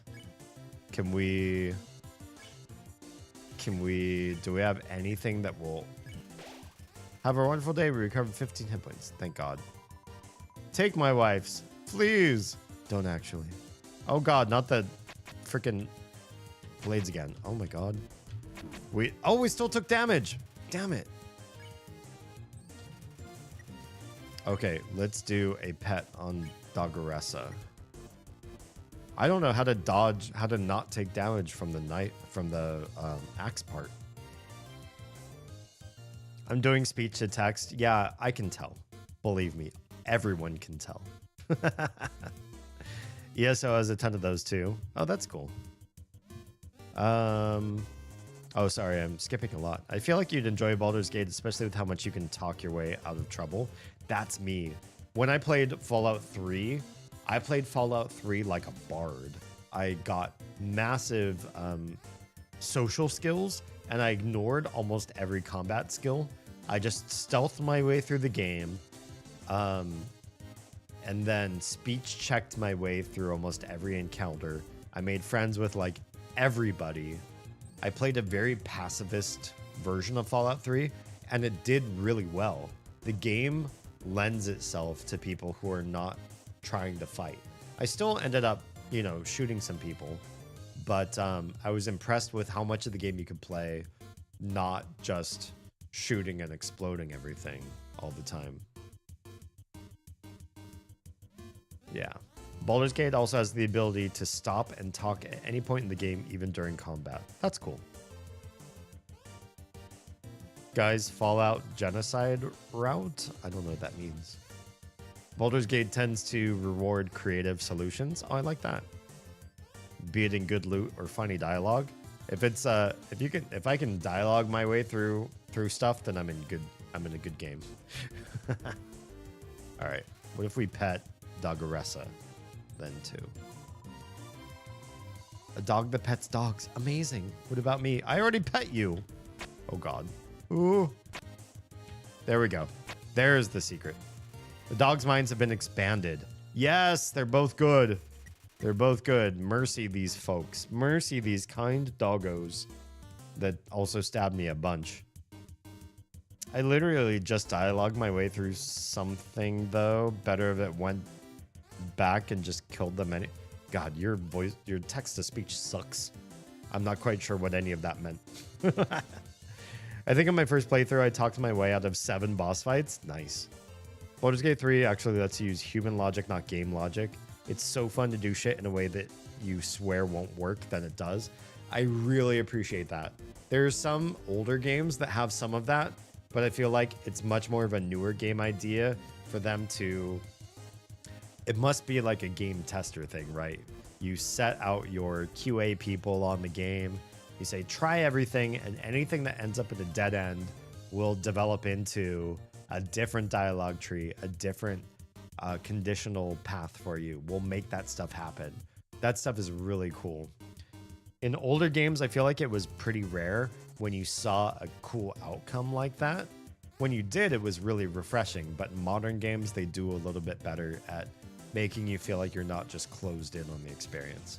I remember when I was playing EverQuest 1, I don't know if somebody had looked up a guide or had tried this out of nowhere or how the hell this happened, But you come up to this elf and she says, "What house are you from?" And if you don't know the right answer, she just doesn't connect with you on...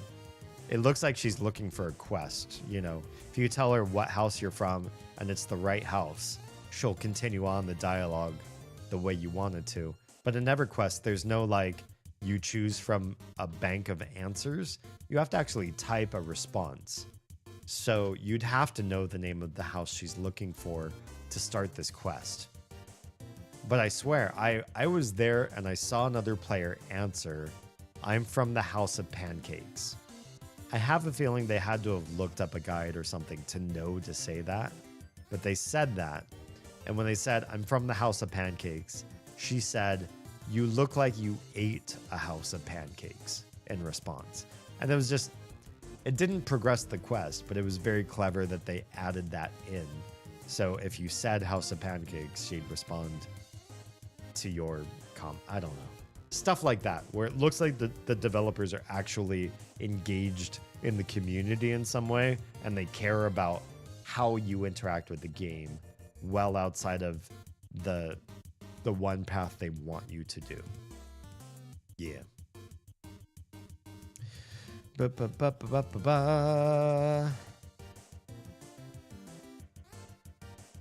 I thought better of it, went back and killed them. What? Oh, okay. Dialogue your way through something, but went back and killed them anyways. Gotcha.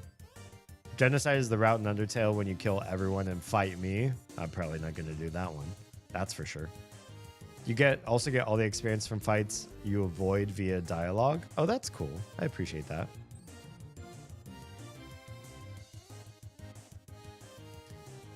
Yeah, it's okay. I'm probably not gonna do any genocidal run. When I come back and play this game a second time to do genocide, I don't know. We have so many games on schedule right now. Going back and doing a second play of Undertale, probably not in the cards. Not anytime soon. Yeah.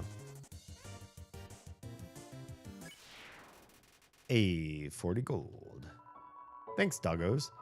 Dogs can pet other dogs? A new world has opened up for us.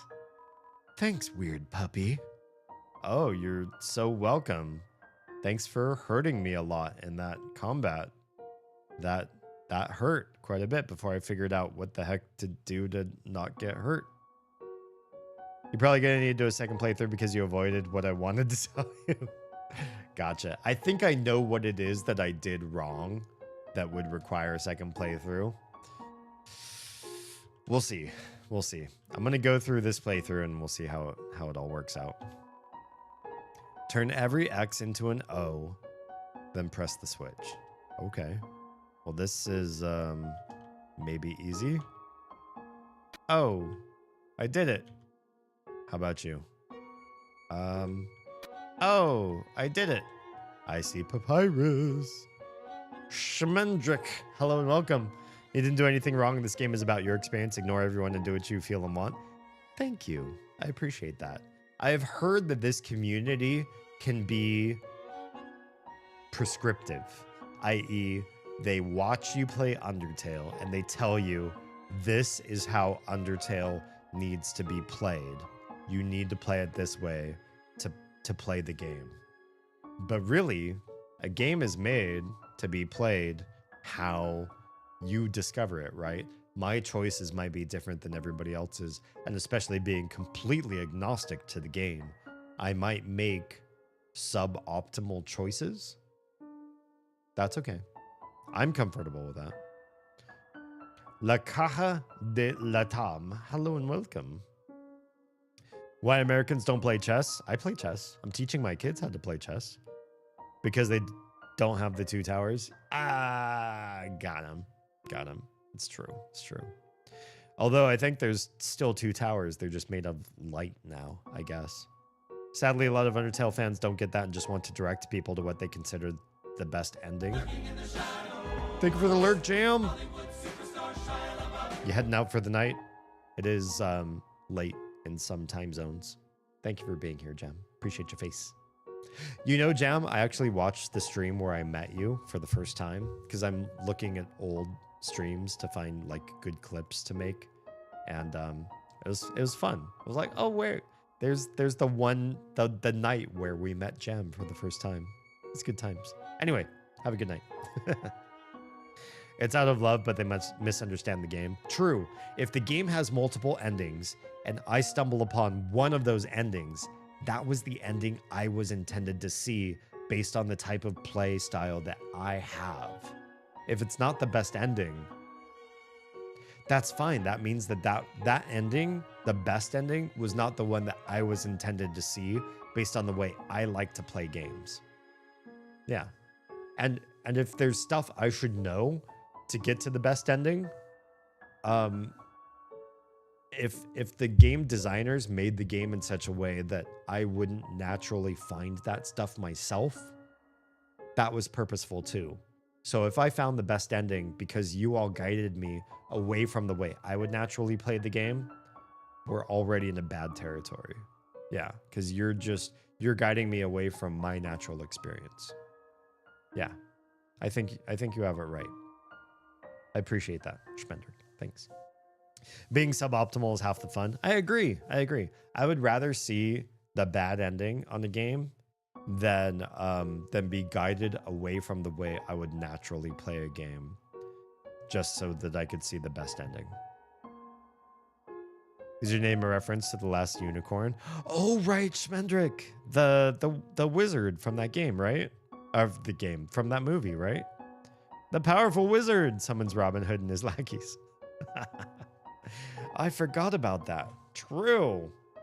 I want my kids to see The Last Unicorn. That was great. Wasn't the soundtrack by America? Good stuff.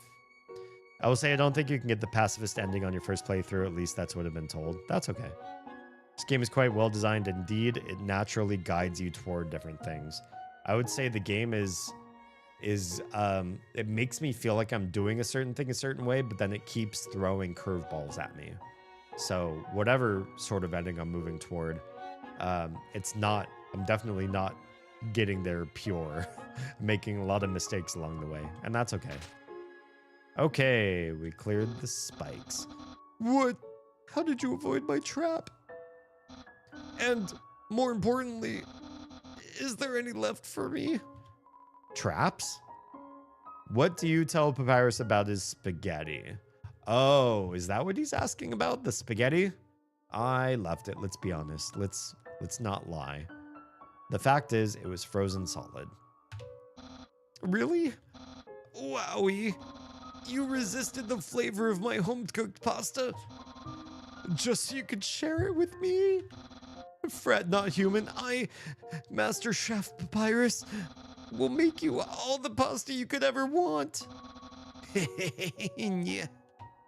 Well, that's awfully nice. So, because I didn't eat the pasta, which you cannot eat anyway, he's gonna make me more. Hopefully this pasta won't freeze over. Hi, buddy. My brother started a saw collection recently. How saddening. Sometimes I wonder what he would do without such a cool guy taking care of him. Oh, okay. I mean, sock collections have probably happened in the course of our history as well. I feel like when you hear people like, I'm just going to pick on him because he's fun to pick on, RFK Jr. saying something like, you never saw autism before like the 2000s. You have no fucking idea what autism looks like. And the fact that we had so many generations of people who would just be like, you know what? I'm just going to go live in a shed behind our house and I'm going to work on hobbies. I'm going to just whittle wood for the rest of my life. Even though I have a wife and children, I'm going to go back here and whittle wood. Or I'm just going to make a whole train city all by myself and I'm going to collect stamps. I'm going to learn every fact there is about stamps ever and put them in these books and save them and talk about them and trade them with other stamp collectors. Let's be real. Autism has been around a long ass time. It just didn't have that title. So the fact that anybody would say, "Oh, that's so weird that autism came out much more recently in humankind, and maybe it's related to vaccines or something." It's like, no, we've always had that weirdness about us. There's always been a percentage of people that's like, okay, you are very neurospicy, and that's okay. We'll figure out a way to bring you into society as well. So that's where my socks have been going. Yeah, sorry, Sans is taking them all. Autism has always been here. They used to call it the odd guy. Exactly, or other stuff. Sometimes even weirdo, simply because we don't understand or handle social cues. Sans like, nuh-uh. Right? There's always been somebody in the family. It's like, they don't hang out with people. They don't chat. They're like, you go to a family get-together, and they're the person who's like wandering or hiding in like a back room or something, or having like a very private or one-on-one experience. And it's like, okay, yeah, we get it. Or this person really deals with like animals better than people. Like, oh, I'm gonna find the cat at this family get-together, and me and the cat are gonna hang out. My identity will be the guy who loves cats. Or the person that brought his own hobby to a party. And modern times, you see this as like, you know, somebody brings like a mobile game console, or who's on their phone at a party. And people are like, I feel like older people look at younger folks at parties and go, why would you go to a party, take out your cell phone, and talk to people who aren't at the party about how much fun you're having at the party, when you're literally just hanging out in a hallway on your cell phone and you're not actually involved in the party? And the answer is, there's a significant more amount of people than you'd expect that do not want actual face-to-face, flesh in the flesh interactions with other people. But they want to be known as somebody who went to a party, or somebody who enjoys fun things. And so they engage themselves with these like high-level social interactions, and then they do the social function in the way that best makes sense to their brains, right? And that's fine. We don't all have to be extroverts. We didn't have the word flu before, so people in the past were definitely possessed by demons. Oh yeah, they didn't have a flu, that's for sure. Hey D, how about you don't call me out on what I do at family gatherings? Not everybody can, you know, have the best family. Some of us have really nice, engaging, wholesome families. I'm lucky that my mom's side is very vast. I have many aunts and uncles, many cousins, and lots of kids of cousins. I guess those would be second cousins. And they are all so sweet. They're very different from each other. They're very fun and engaging, and I have great memories and great experiences with all my aunts, uncles, and cousins. But that's not guaranteed in most families. You know, you don't necessarily have that scenario.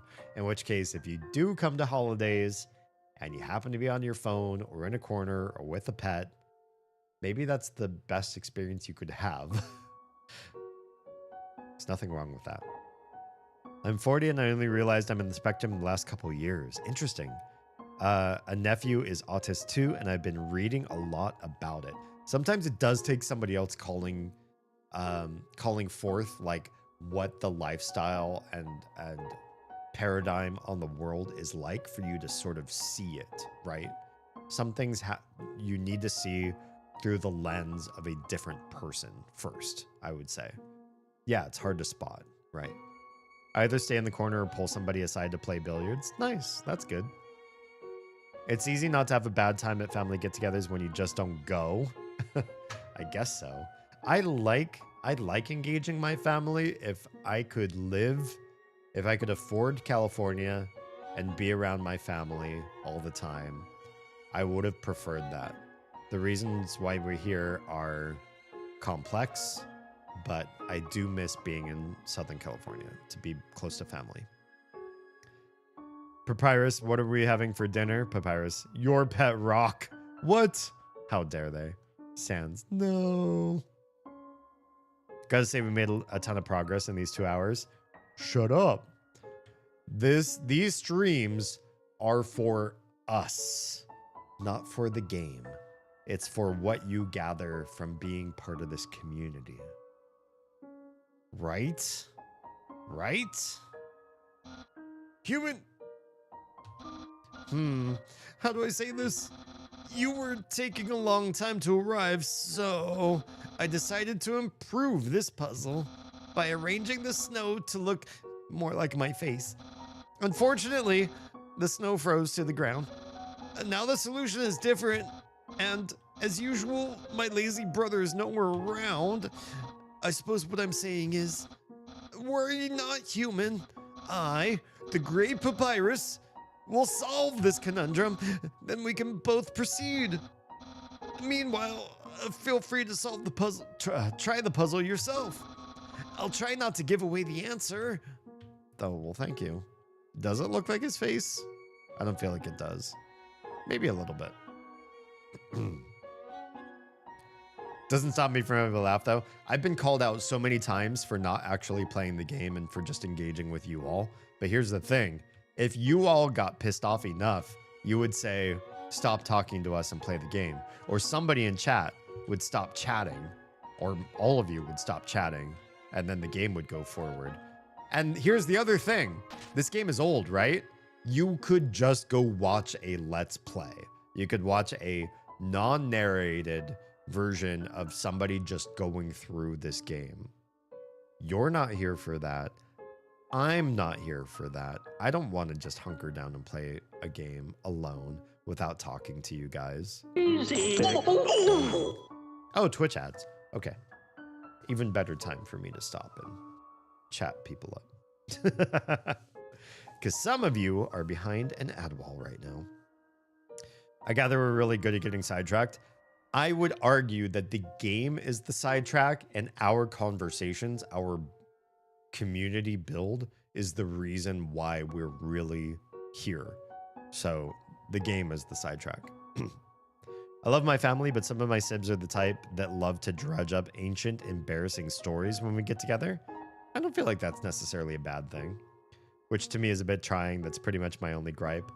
If people had embarrassing stories to tell about me, I don't know if I'd necessarily be embarrassed because they're probably all in the past. And like past me had a lot of shortcomings.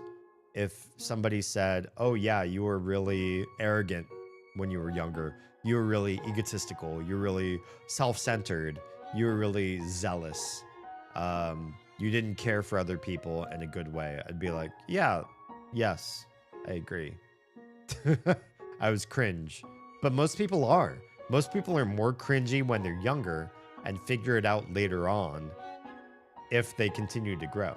Some people stay cringe, you know, they stop at like 16 and however much cringe they were at 16, they're that level of cringe when they're 40. They're that level of cringe when they're 60 and they just don't learn beyond that. And that's fine too. Then the embarrassing stories are not just from the past, but they also give you context of who they are today because they've never grown past that.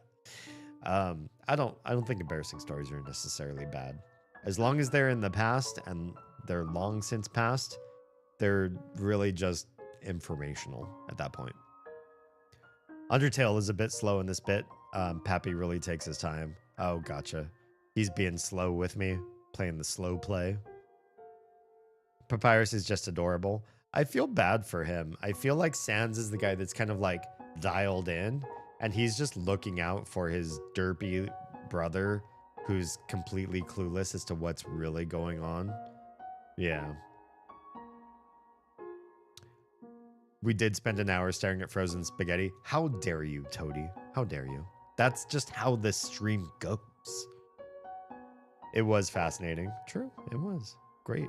I would love to have such well-frozen spaghetti. Nuggets on the move. Wait, where are your nuggets going? And how are they moving? Hello and welcome. Just so you know, you ever catch me being too much of a little shit, just call me out on it. I like little shits in my life. If you had any doubt just know Oz is both goblin and brat, and that's normal and comfortable between the two of us. She's a Sour Patch Kid. First she's sour, then she's sweet. And that's just how we roll. So you can be a little shit all you want. You probably won't bother me. What do you think about the Salem witch trials, which were like a very long time ago? Seems a little barbaric and disturbing for the stuff that they did. Absolutely. Oz and I, for our honeymoon, went to the Witch Museum in Salem, Massachusetts, and learned about the witch trials through theatrics and dioramas and statues and stuff while they tell the story there. We're very pagan and neo-pagan positive in this household.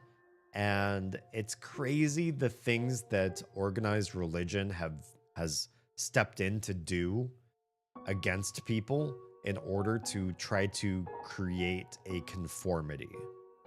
The first people that would eventually become like the Masons and Illuminati and all those sort of people were also like attempted to be stamped out by the Catholic Church, who was in power in Europe at the time. They burnt their leader to the stake. There's so many atrocities created by deep organized religion in history, less so these days, but it still exists to some degree where there's some really militant religious groups out there. I feel bad for anybody that was either of a different religion that got attacked, killed, assimilated in whatever way. But I also feel bad for the people that were accused and didn't really have anything antagonistic to the church, but because they were in the wrong place at the wrong time, or somebody just disliked them and they got implicated in some sort of accusation. Sometimes somebody's word was enough. It's brutal. It's brutal what's happened in our past, just based on that kind of stuff. I just don't see the value in putting people in a space where they're uncomfortable for the sake of the humor of the others. It's too close to bullying for my comfort. I'm okay with a little bit of mild bullying. There's a little bit of bullying in me, but I try not to do it too much unless that's somebody's humor and I know it.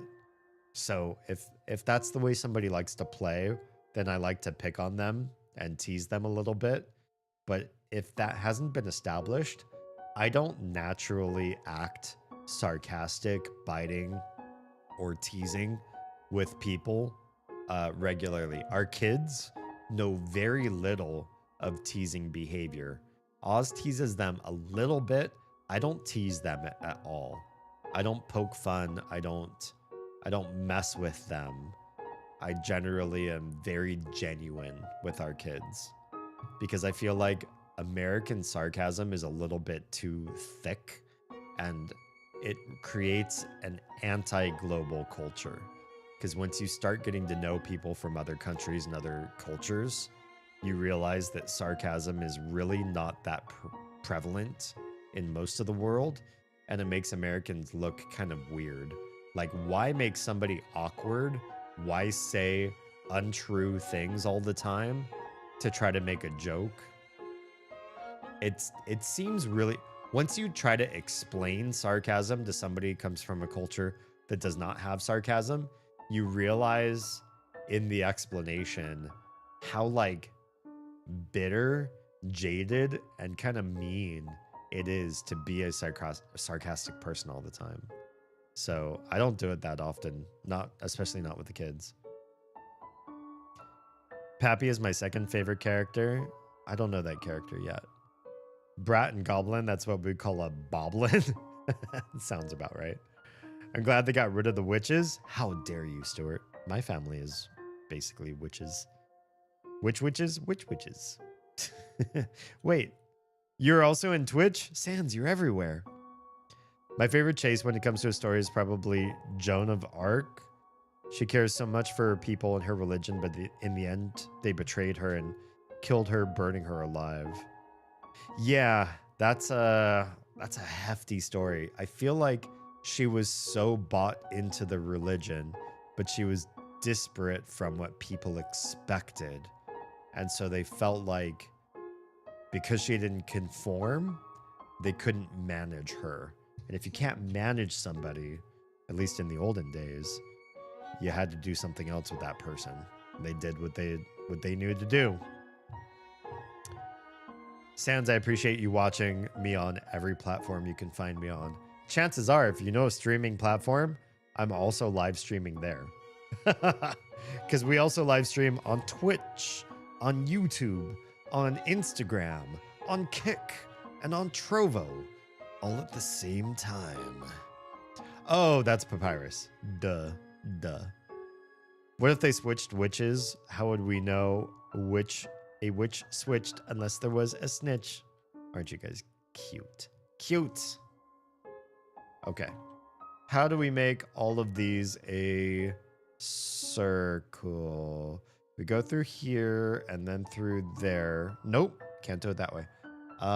We go there and then nope, that doesn't work either.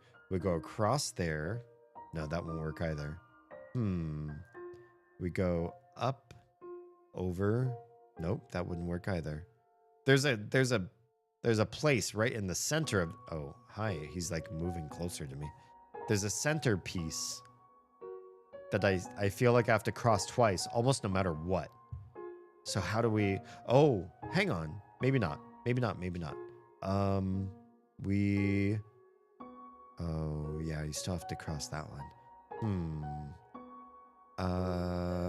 Cross there and up, and then over, down. Oh no, that ends up hitting that one twice.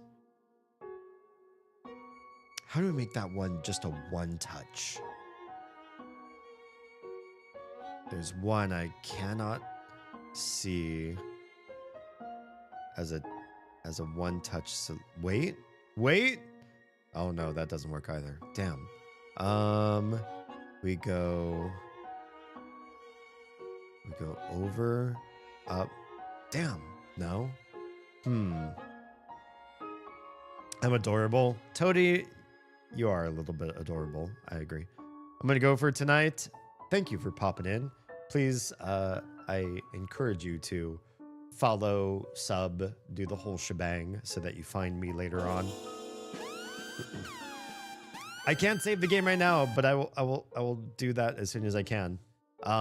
One thing that I feel like my community lacks, I get a lot of views, especially the last 2 weeks since I've been posting a lot of clips of my show. I've been getting lots and lots of viewership. You know what the one thing I don't get is people actually adding, following, subbing to me. So you will see me in your feed once and then you'll probably never find me again. So if you just are comfortable doing that one extra step, adding another follower to all of my socials, it really helps the algorithm. Even if you're not the person who's going to watch future shows because you're like, oh, you know, this isn't really a cultural fit for me. I don't think like this is really like for me. You doing the follow and maybe then turning notifications off afterwards, you still encourage other people later on to come find me who might be a better fit. So it's helpful along the way. And I appreciate anyone who does that. Thank you. Okay. I go down and up. No matter what, I have to cross. No, that's not true. I can step on that, then go up and around and over. I think I can do this. We would touch this one, step back, touch this one, and step back. And then go around in a loop for the rest. Yeah? Joop, joop. Oh, we never read that sign. I'm so dumb. Yeah, look at all those circles. All I needed was to stare at it just a little bit, and I figured it out. Turn every X into an O, then press the switch. What do you have to say? So, you want a hint, huh? Well, I've been looking at the puzzle, and I think the solution is to turn all of the X's into O's. You should try that. Ask again for more great hints. Oh, thanks. You're so helpful. All right. Wow, you solved it. My advice helped. It really helped you. Incredible. I'm impressed. You must care about puzzles like I do. Well, I'm sure you'll love the next puzzle then. It might even be too easy for you. Yeah. Okay, you're so jovial. Pappy Genius, best tips. Oh yeah. He's got the craziest. Oh, there's a Sans. Well, hello and welcome. We'd be boned without him. I see what you did there. That's a real knee slapper. Good job on solving it so quickly. You didn't even need my help. Which is great, because I love doing absolutely nothing. Well, thanks, buddy. What are these patches of no snow for? Well, doesn't matter. Okay, new puzzle. It's different. Uh-oh. Hey, it's the human. You're gonna love this puzzle. It was made by the great Dr. Alphys. You see these tiles? I sure do. Once I throw the switch, they will begin to change color. Each color has a different function. Red tiles are impassable. Okay, I will remember that.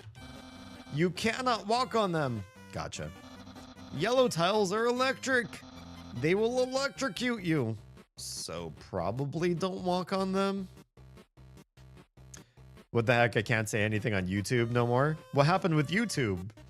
Did it block you? Are you banned? Shadow banned? Good luck with this one. You'll need it.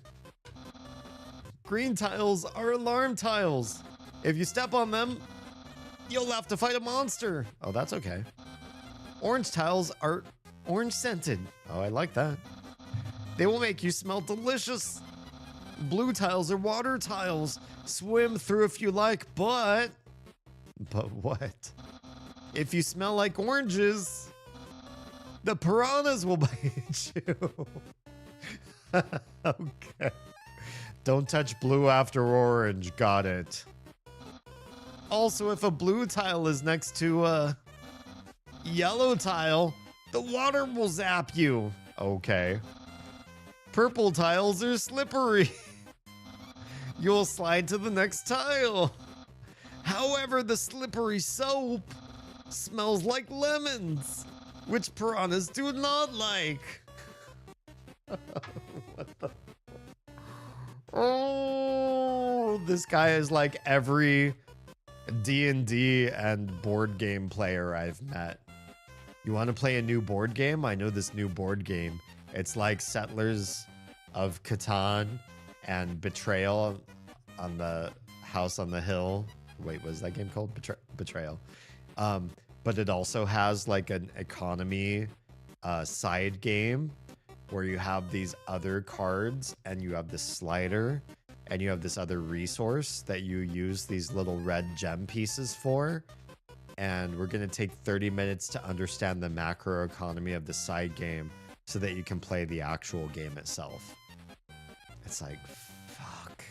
Have you ever met somebody like this where they find like the most convoluted hard games to play ever, and there's no, like, you need to crash course, you need to sit there and listen to a college lecture to know how to play the game that they're trying to teach you? Like, holy shit. I played this one game. It was Warhammer based, and it was like an overworld map where you would settle different areas on the map. You would build resource buildings that would generate different resources for you, and then you'd make troops, and then you'd send those troops out and you try to gain more ground. It was Risk, but with extra steps. And I had a friend who bought me the game, started to teach me how to play, but we were in a public Discord, and this other guy came in. He was not playing the game with us. And he wasn't teaching us how to play the game, but he wanted to tell me about Warhammer Dwarven history for a fucking hour while I'm trying to just learn how to play this game. He's teaching me Warhammer Dwarven history. And he didn't realize how much of our time he was soaking up. Because I had questions about what I needed to do in the game next. I was like waiting to do my next turn. I just wanted to ask my friend, oh, should I build another building or should I send my troops over here? Like how should I do my next turn? And I'm waiting to get a word in edgewise to ask my friend what to do, while this not friend of mine, who happened to be in this Discord server, needed to tell me an hour's worth of Dwarven history in a lore base that I'm not that particularly invested in. And I was like, wow, today I remember nothing of what this person said except how much time of mine he wasted where I could not talk about the actual game we were playing while I listened to him say a bunch of shit I had no buy-in on whatsoever. Anyway. Undertale's humor? Yeah, definitely. Piranhas don't like lemons? How fucking dare they, right?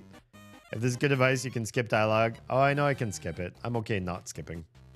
Papyrus really just went out all out on this one. This guy is definitely the guy who told me all of that Dwarven lore. Not gonna lie, I'd love to learn about Dwarven history. If that's what you log into a Discord server for, you're like, hey, today I'd really love to know something deeper about Warhammer history. Is there anybody who can teach me in a fun way? I'd be like, cool, this guy's probably your guy. I was trying to play a game that somebody bought for me for free. I mean, not for free. He bought it for me. And then we were going to play together. And so to have this hour-long side excursion that I didn't ask for, it was just tone deaf. You know what I mean? That's really bad advice. Undertale has a good amount of story and lore, character development concealed in dumb jokes and random text. I'm probably not going to skip. Yeah, probably not going to skip the text unless it's stuff that's like I talk to somebody and then I talk to them a second time and they say the same thing over again, then I'll probably skip the text the second time. Yeah. I'd hate for it to be sprung on me out of nowhere, but I can dive into lore for hours. I do like some lore, but I have to feel like I want to know about that world's lore. I did want to know about the Game of Thrones / Song of Ice and Fire world's lore. So I've done some research in that one. Lord of the Rings, the Drizzt Do'Urden Forgotten Realms books by R.A. Salvatore. Wheel of Time. I love the lore of that world as well. But I'm not a big, like, besides those like 4 or 5, I don't dive deep into sci-fi and fantasy a lot. I only have like a tourist's level of knowledge in some worlds, or deeper level in some worlds, but tourist in most of those aspects. I haven't read much beyond those, you know. Just because I read those doesn't mean I'm like completely bought into fantasy.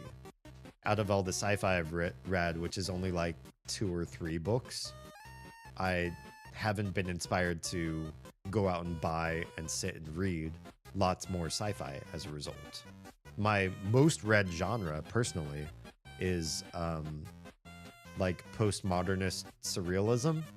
So like Jack Kerouac, Christopher Moore, Chuck Palahniuk, if I'm saying his name right, and Haruki Murakami.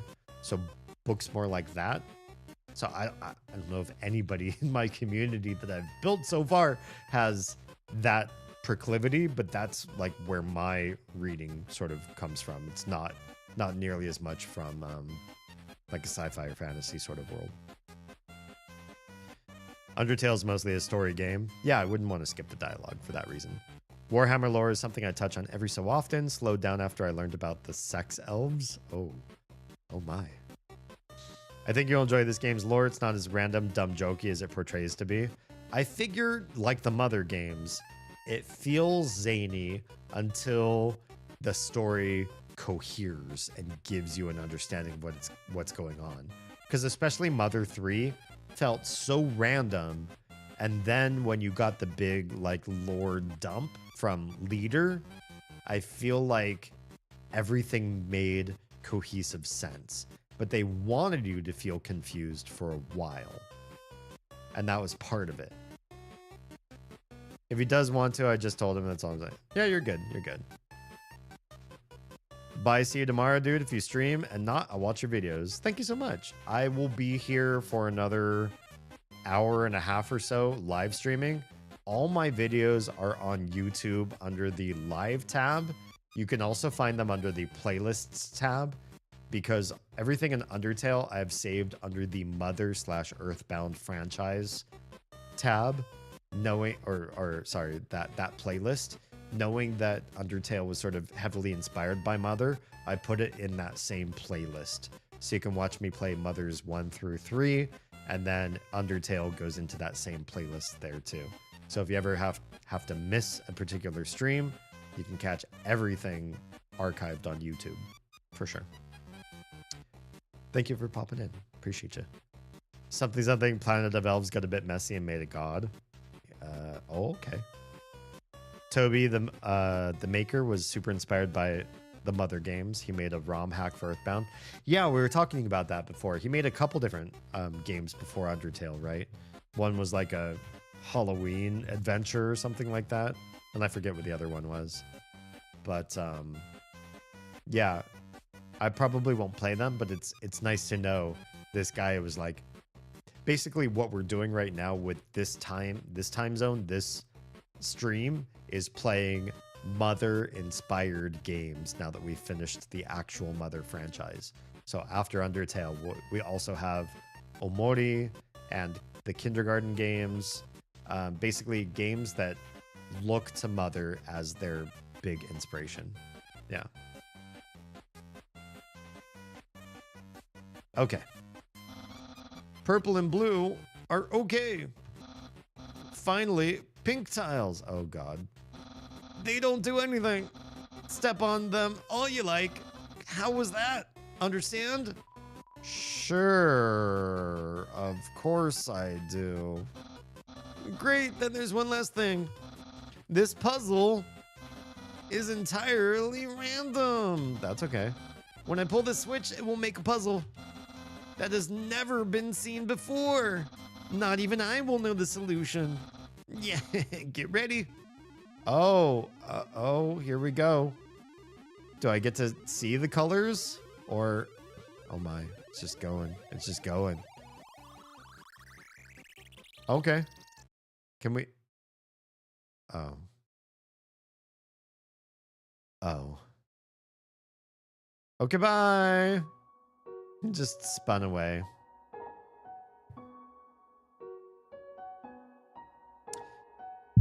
Thanks, Papyrus.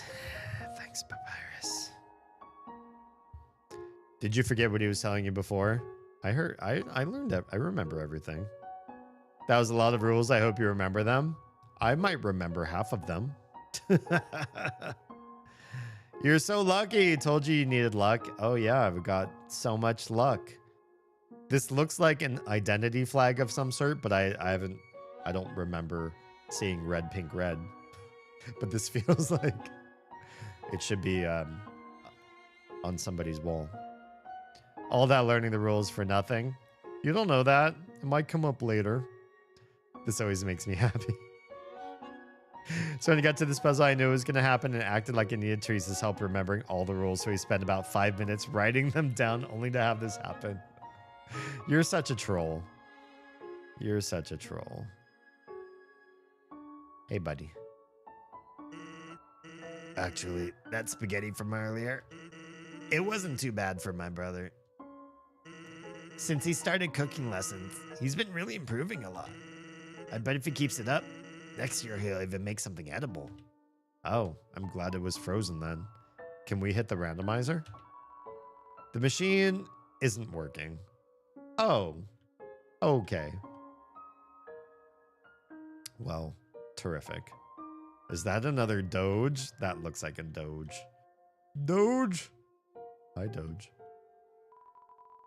This dog is staring blankly into the snow, waiting for it to turn into art. Beautiful. Have so much fun with that, won't you? On the floor inside is a box of Pomeranians. Like Pomeranian, but raisins. I wonder if this Doge likes raisins. Okay.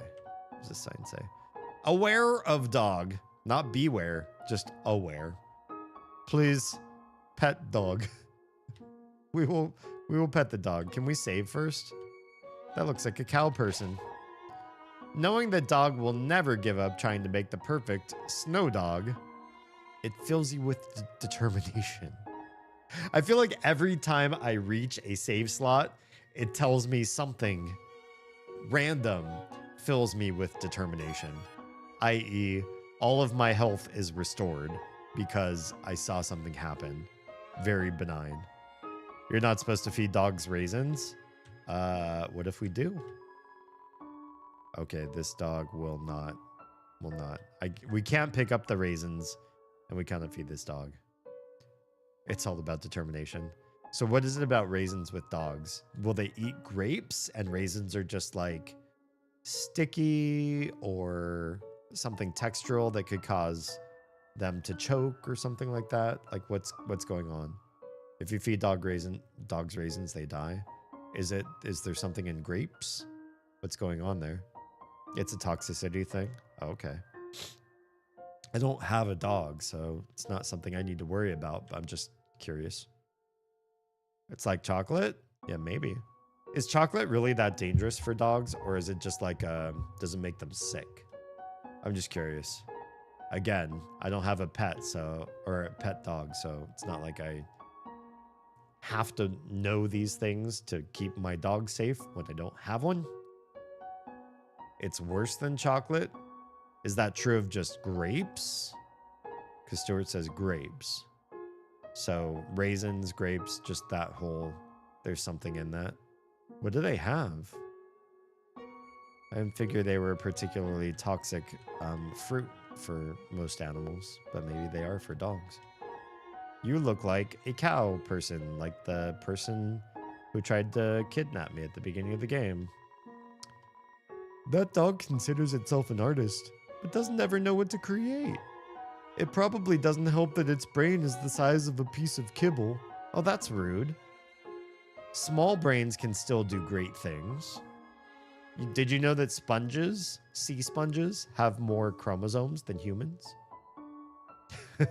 It's true. It's true. There's a Tool song about humans gaining another 2 chromosomes and how that was going to be like the next evolution of humankind.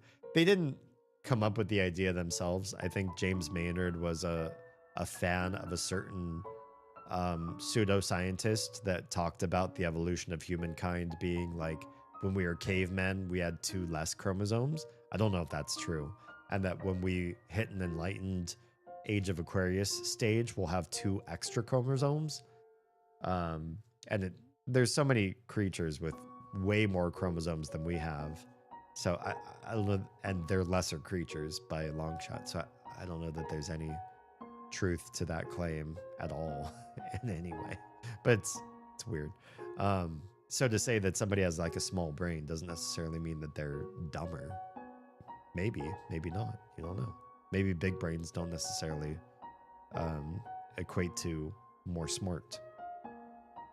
More complexity is not always better. Exactly. I think grapes cause dog kidneys to fail. That sucks. Hopefully dogs aren't naturally interested in grapes. Yeah, it's weird. I know that with babies, the reason why you can't feed babies water is because water causes baby kidneys to fail. Like it's too much fluid for it, or it's too, I don't know. I'm not exactly sure the understanding, but it's why you don't just fill a baby bottle full of water and say, hey, suck on this, little newborn. They have to have some more viscous stuff or their kidneys fail, I think. I think that's the answer. Interesting.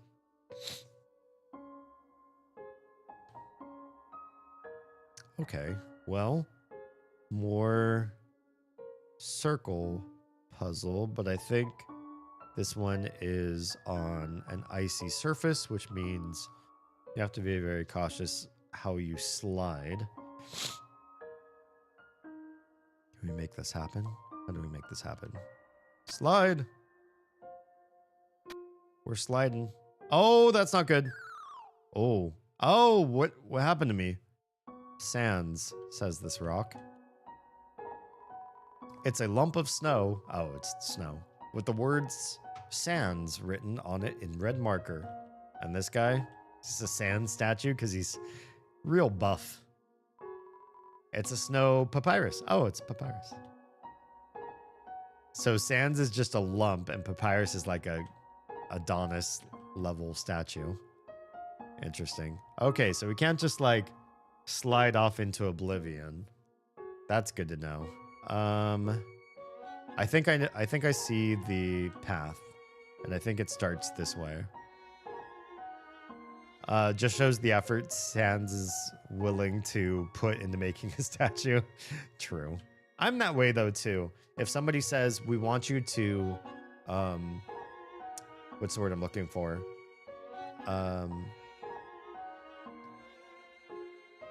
We want you to contribute, not contribute.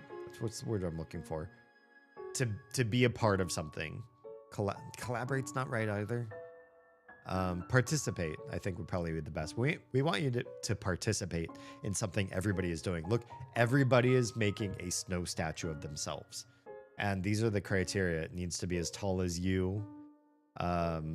And it needs to be made of mixed materials, so you can make snow, but for like the eyes and mouth and stuff, you need to contribute other stuff. It can't just be strictly snow. And we're gonna do this in the next hour, and then when the hour is up, we're gonna transition to something else. Go! Chances are what my immediate reaction will be when somebody says participate is to do nothing. My next likely reaction will be to do the bare minimum. I do not like participating in group anything. If we're all sitting and then somebody says, please rise, please everybody stand, or let's all get up together, put our hands up in the air or whatever, I don't want to do it. I want to stay sitting. Or if everybody says, let's all sit and close our eyes, I might sit because sitting is comfortable, but I don't want to close my eyes. I don't like doing things that everybody else is doing. I don't like conformity. I don't like group participation. I don't like being a part of a collective where somebody else tells me what to do with my body. It rankles my hide so bad that I decline almost any invitation to do something that an amassing of other humans are all doing together. I don't know why, but I just hate it. I'm counter-programmed for that kind of stuff. I'm not a good sheep. Why not slide into oblivion? I heard that game was all right. Nice. Okay, so I think the path is this. Go this way, up, left, down, right, more right, down. There. How is that? My brain did this. My own little pea brain came up with this idea.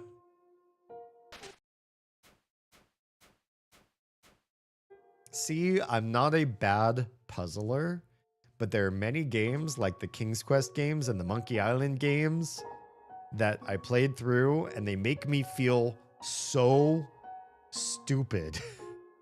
And it's because I don't necessarily know what the hell the developers are thinking. They have this idea about how you use items, or what you need to say to a person, or what command you need to do, or where you need to go, or what pixel you need to click. And without me knowing what the developers were thinking, and especially if I'm streaming these games for somebody who is on the other side of solving the puzzles, so they have an understanding of how the puzzle was made, I feel like when you know the solution to a puzzle, you're always more charitable to the puzzle developer because you see it after you know the solution. If I tell you, here's my puzzle, here's how you solve it, you will always question why other people have a hard time solving it because you know the solution and they don't, and you don't get them. But put yourself in the shoes of somebody who's completely agnostic to one of these puzzles. And a lot of those games, the King's Quest, Monkey Islands, and that vein of point and clicks especially, being on the agnostic side of those puzzles, I think is brutal in a way that people with nostalgia who know the game's solutions you almost can't find that level of empathy to know why they're struggling or know what they're missing. You know the puzzle, and it's hard to get yourself into the mindset of somebody who doesn't. But the fact is, a lot of those puzzles are far more cryptic than we give credit for, especially when we know the answer. It's almost impossible to bring yourself back to a mindset of innocence. But a puzzle like this one, you just stare at the grid for a while. You can plot out with your eyes different paths and see where it's going to fail. There's no questioning what were the devs thinking, what's their strategy, what's their plan. It's just a matter of logic, right? These kind of puzzles I feel much more adept at because I'm not trying to get into the psychology of a game developer. I'm just looking at a simple rule set. If I slide off the edge, I restart the puzzle. If I touch one of these X's, it stops me from sliding.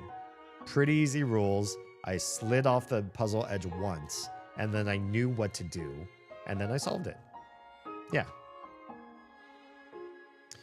I'm not sure if you're aware, but Oblivion should be coming out tomorrow. Oblivion? What do you mean? Oblivion, like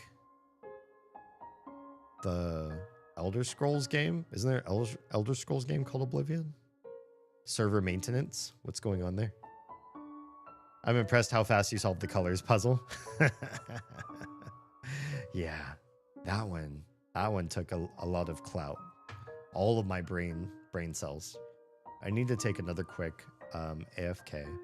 Let me go do that, and I'll be right back, and we'll continue on this path. Thanks for staying with me as slow as we play through this game and as much community connection as we have, and my now 2 AFK breaks. I appreciate your faces. I'll be right back.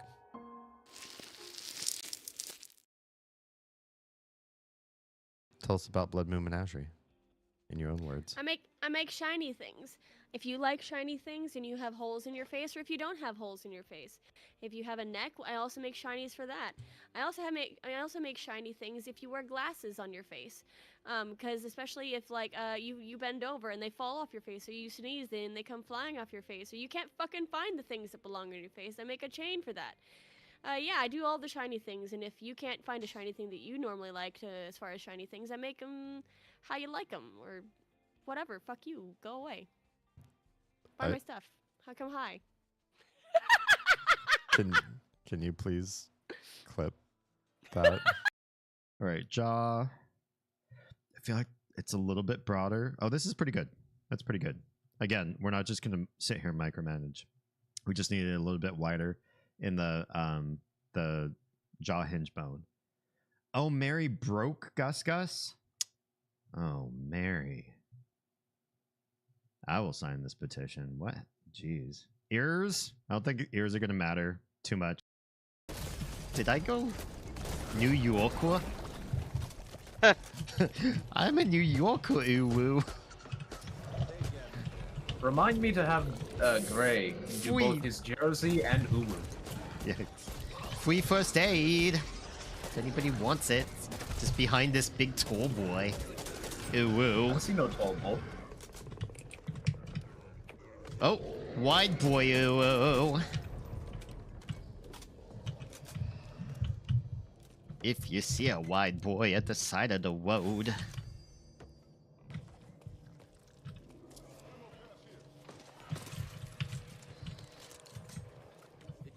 I don't know what you do to him. I just wonder if you do. What might happen? It will. Goddamn dredging tool. Hey, there's a note wedged in here. I know you'll find this sooner or later. The What? Nazis have kidnapped me. What? They must have found something because it looks like we're leaving soon. What? Hurry, I need your help. Is there a note in this? Signed, Sophia. Yeah.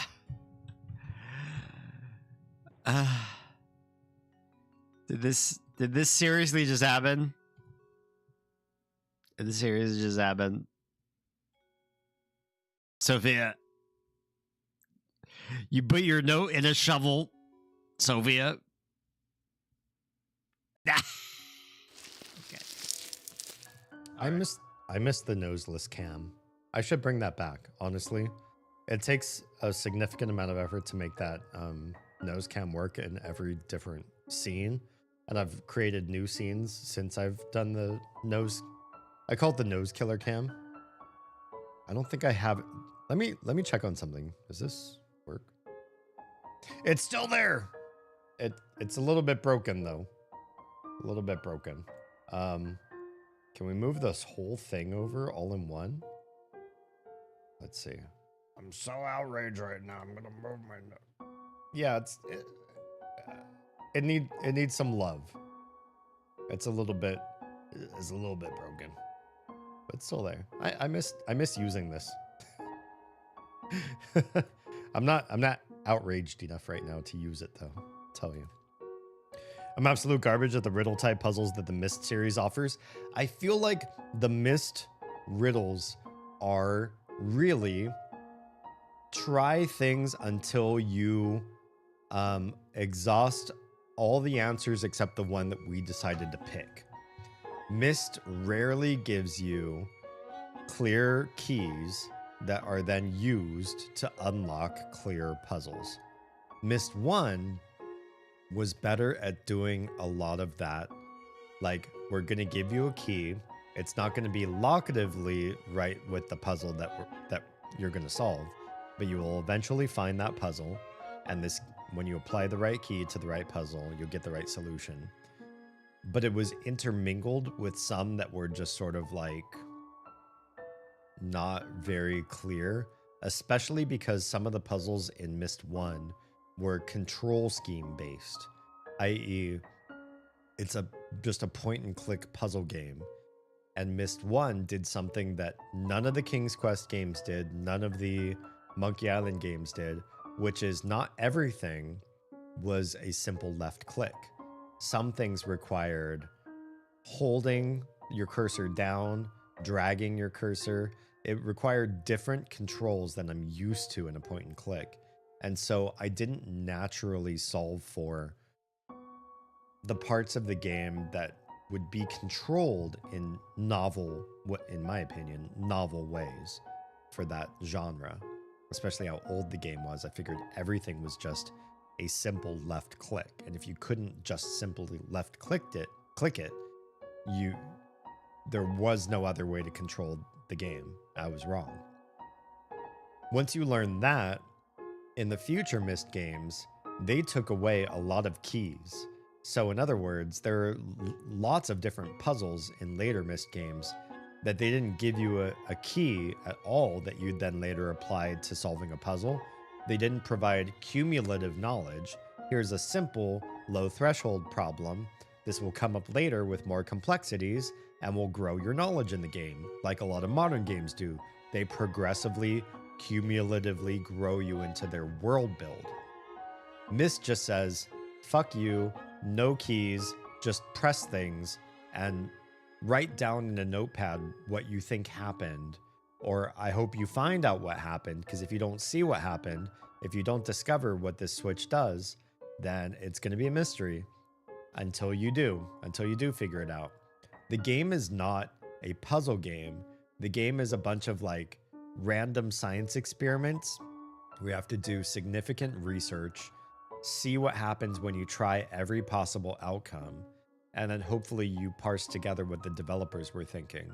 A riddle gives you a key, and then you try to use that key to solve something a little bit tricky in the end. Myst gives very few keys. It is not very puzzle driven. There's a lot of, I won't say pixel hunting, because the click regions are not as small as a pixel, but there's also a lot of Easter egg hunting in Myst games. So what you think is majority a puzzle game franchise is actually a search for things that we hid around the world game.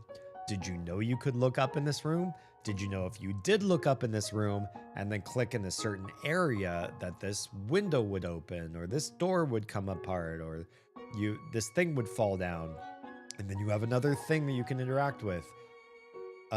Myst is about discovering the things that the developers have hid from you and they didn't give you enough knowledge to find the solution. Myst even did some dirty tricks, like in Riven, where they hid parts of puzzles behind things that you wouldn't think that they were hidden behind. Like you open a door to get through to the next area, then you have to turn around, close the doors you just opened to get to the new area you're now in, and then behind the closed door is a new hallway that you didn't know was there. That's not a puzzle, that's just a dick move. Right? You give me a pattern puzzle with defined rules, behaviors, though, I'm golden. I feel the same way. There's my Damien stream plant care alert. Aw, yay. I'm gonna run and make some tea. Celebratory. Oh, celebratory tea. It is 420 in some places, although I think everywhere in the US now except Alaska is... No, maybe even Alaska. I think everywhere is now 421. The Thalos Principle is a good actual puzzle game. I really want to play that one. I've seen a couple fellow streamers play that, and it looks like a good puzzle game made by people, made by people who love puzzles. So I do want to check that out. Nightmare Dream. Thank you so much for the follow. Welcome to my family of fledglings. Legend of the Grimrock? I haven't heard of that one before. I'll have to do some research. Can somebody DM me the name of that game, Legend of the Grimrock? I'll do some post-stream research on that. Confusion in Hawaiian. Oh, I guess they are a different time zone. Or are they? What's the Hawaiian time zone? Different from Alaska? How's it going? We're doing pretty good. Been enjoying... Wait, what's happened to me? Oh my god, I didn't realize all of that was ice. Was there ice on my head too for a moment there? We've been really enjoying the Undertale story so far. Do we go down or to the right first? Let's try down real quick. Well, hello, Sans. He's just hiding over here. Hi. Hi, buddy. I'll go ahead and pass the fuck out. Thanks, Toady. Thanks for popping in. And thank you for all of your engagement on my clips. I noticed that you recently did a like bomb on a bunch of my old clips, and I appreciate you for that. Undertale, I love Undertale. And Sans. I'm really warming up to this world. It's very different than the Mother games were, but it has its own charm. I was being a little creepy. I appreciate your creepiness. It helps with the algorithm quite a lot. Thank you. What's up? Oh, okay. Well, I see a really creepy, very large creature over here. Hello. I guess we can't say hi to these things. Wait! What? Hut! Oh, I guess we're getting in a fight. What the heck is that? Giftrot? Giftrot? This thing is straight out of... Did anybody see the movie The Ritual? This thing absolutely looks like it's from that. Decorate? Why would I undecorate it? Can we give it more decorations? You had some googly eyes you found on the ground. That's adorbs. Adorbs. Go start teenage googly eyes. Oh, he's upset. Uh-oh. Uh-oh. Ow, that hurt. Giftrot stumbles blindly. Oh, more decoration. You can't improve on perfection. Oh, okay. I guess it's done being decorated. Ow. Damn, I moved and the blue still hurt. Okay. Let's try gifting. Refuses my gift. Rude. How do I know it's not a trick? Okay. Oh! Damn. Gift trust suffers blindly. Undecorate? Will we be happy then? You remove the googly eyes. Thanks for nothing. Oh, damn. Taking so much damage. Gift trap laments its lack of hands. Do we decorate? Can we gift now? Refuses. Damn. You don't know it's not a trick. That's the thing. Ow. Distrust your youthful demeanor. He's like an old man. We'll decorate you again. More googly eyes. Ghost darn teenage googly eyes. Uh-oh. Oh, thank God.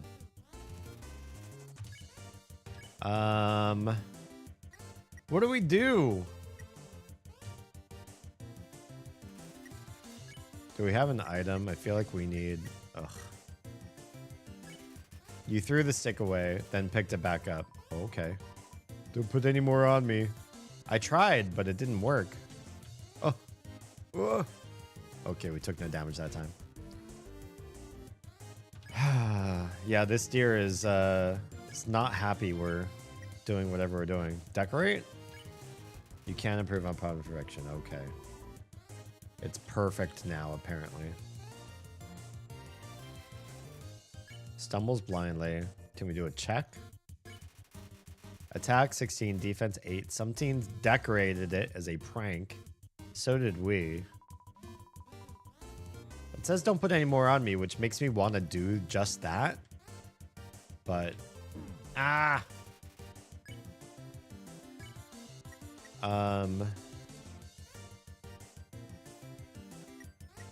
It's not ready for anything else, though. Do we fight? I don't want to fight it. Leave me alone. I want to. I'm gonna die to this thing.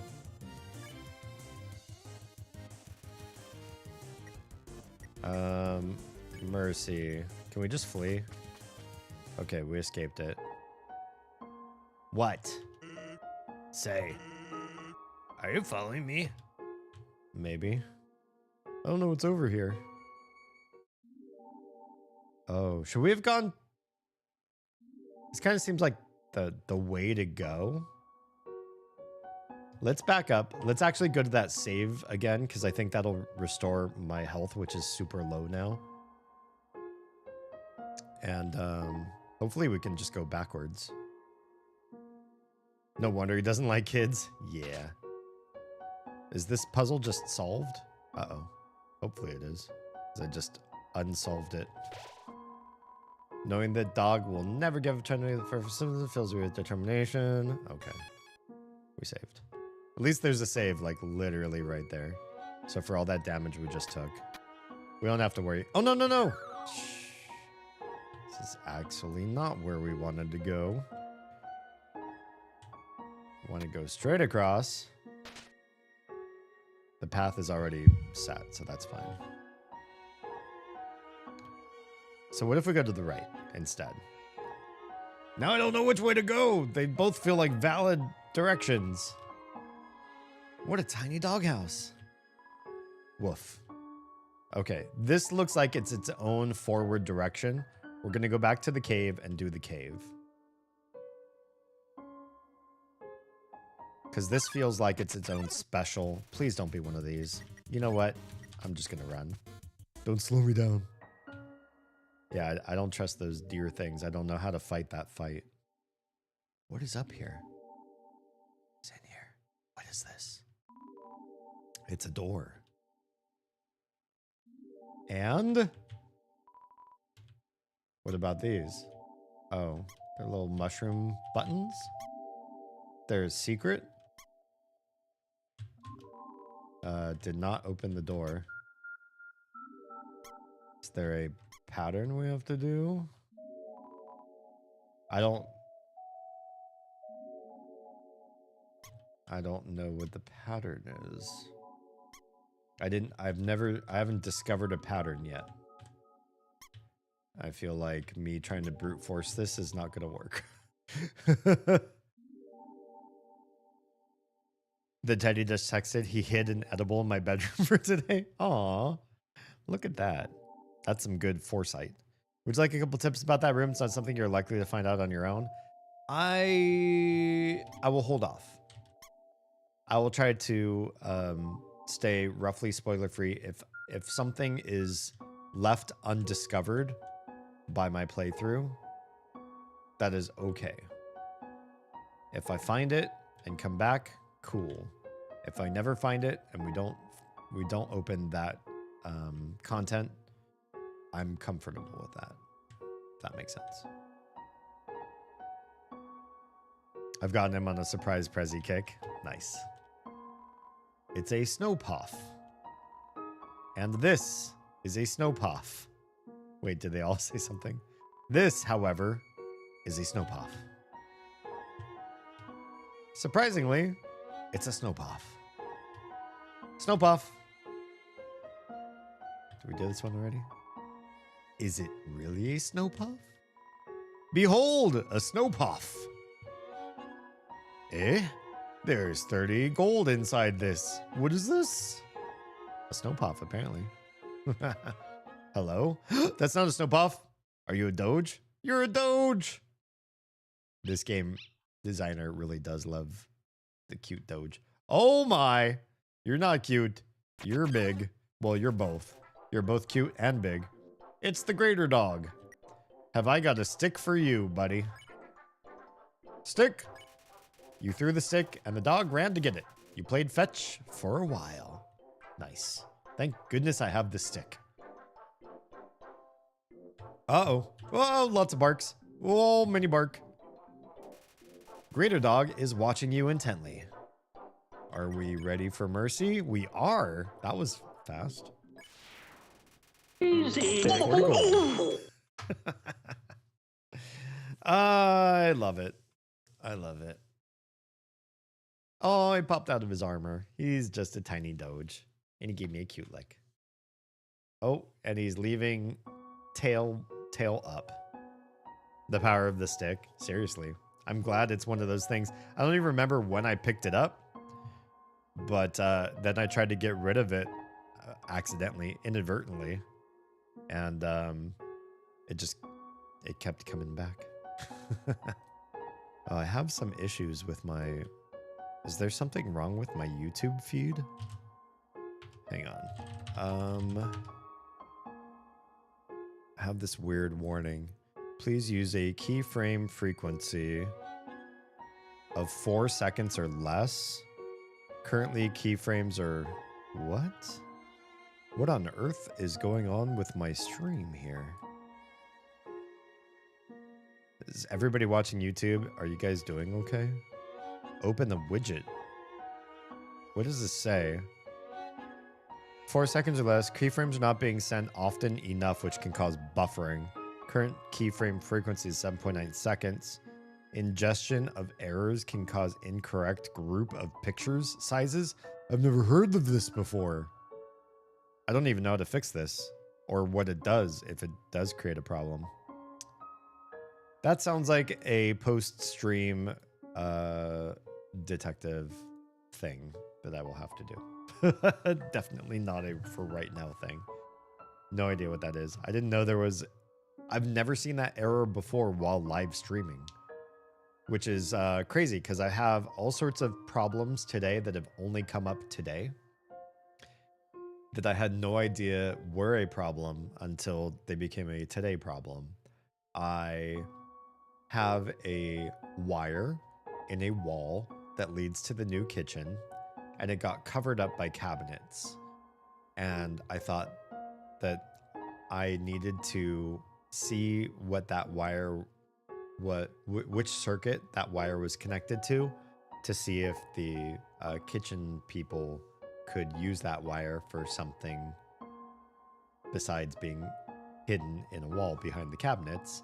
And I ripped a hole in the wall to test the wire, and the wire isn't getting any power. I don't know how to fix that. I'm not that electrical minded, so that's a problem. And while crawling in the crawl space to try to understand the wiring situation, I slipped on water that shouldn't be down there and found out that one of the toilets is leaking. And while I was trying to work with electric, I was flipping circuit breakers. And I flipped a circuit breaker off and on that belonged to our server machine, which runs the Minecraft server, the Enshrouded server, our personal cloud storage, and none of those broadcast to the public anymore. I don't think it's my server machine. I think it's my modem. But I don't know how to make the modem pass my ports to the open internet anymore. So now all of my services are down. I have so many things wrong just today. Everything went wrong all at once. And also I slipped and fell on an old injury. So lots of bad things all at once. Hi, welcome back, Sans. That was a very short sleep, if that's what you went and did. Crafting of mines is denied.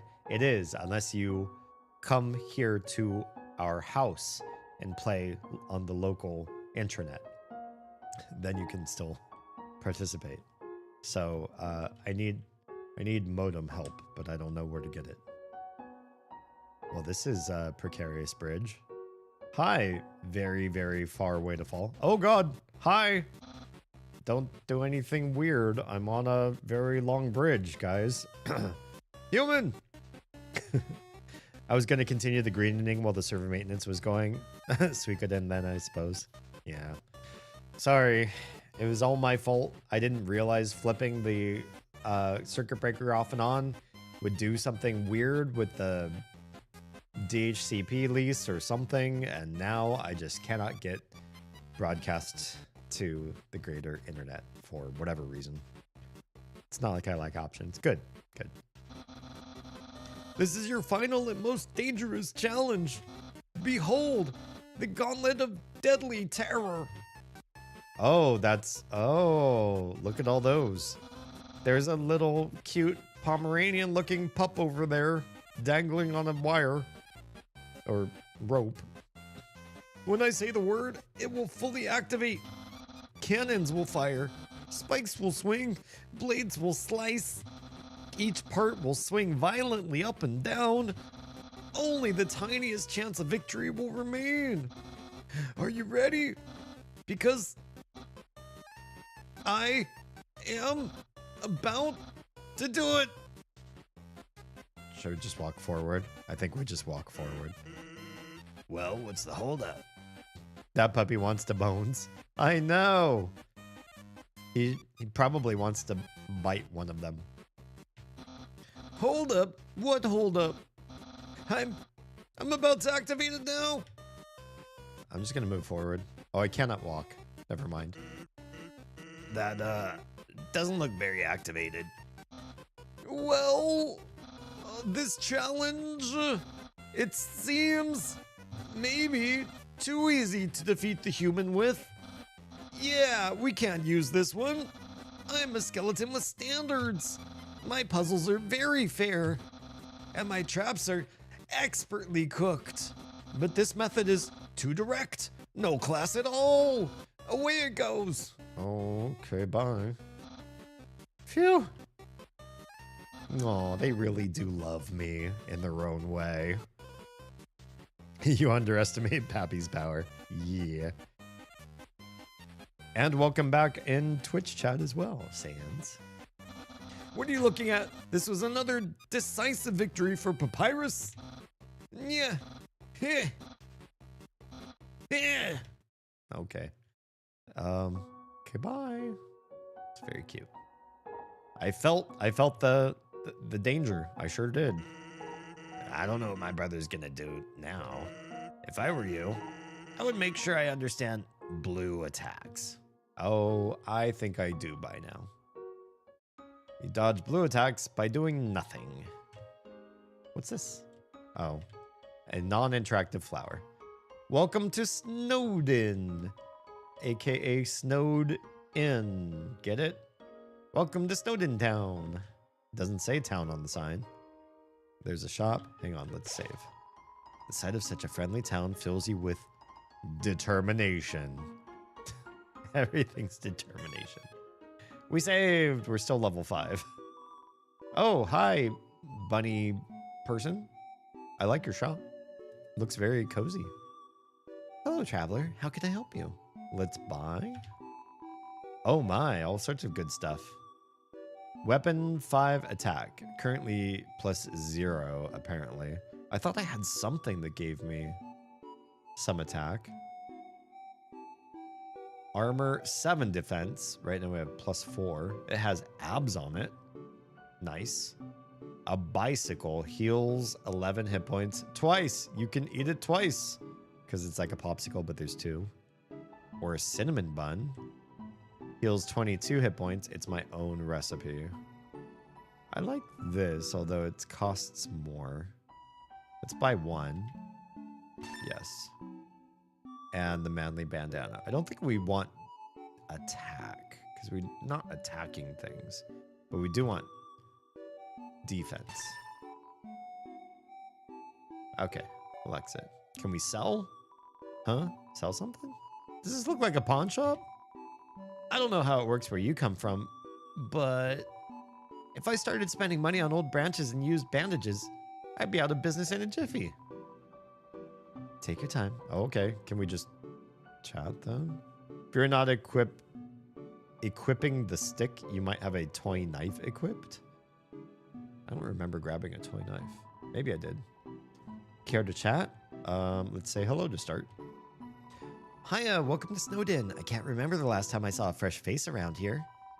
Where did you come from? The capital? You don't look like a tourist. Are you here by yourself? I don't think I should answer that question.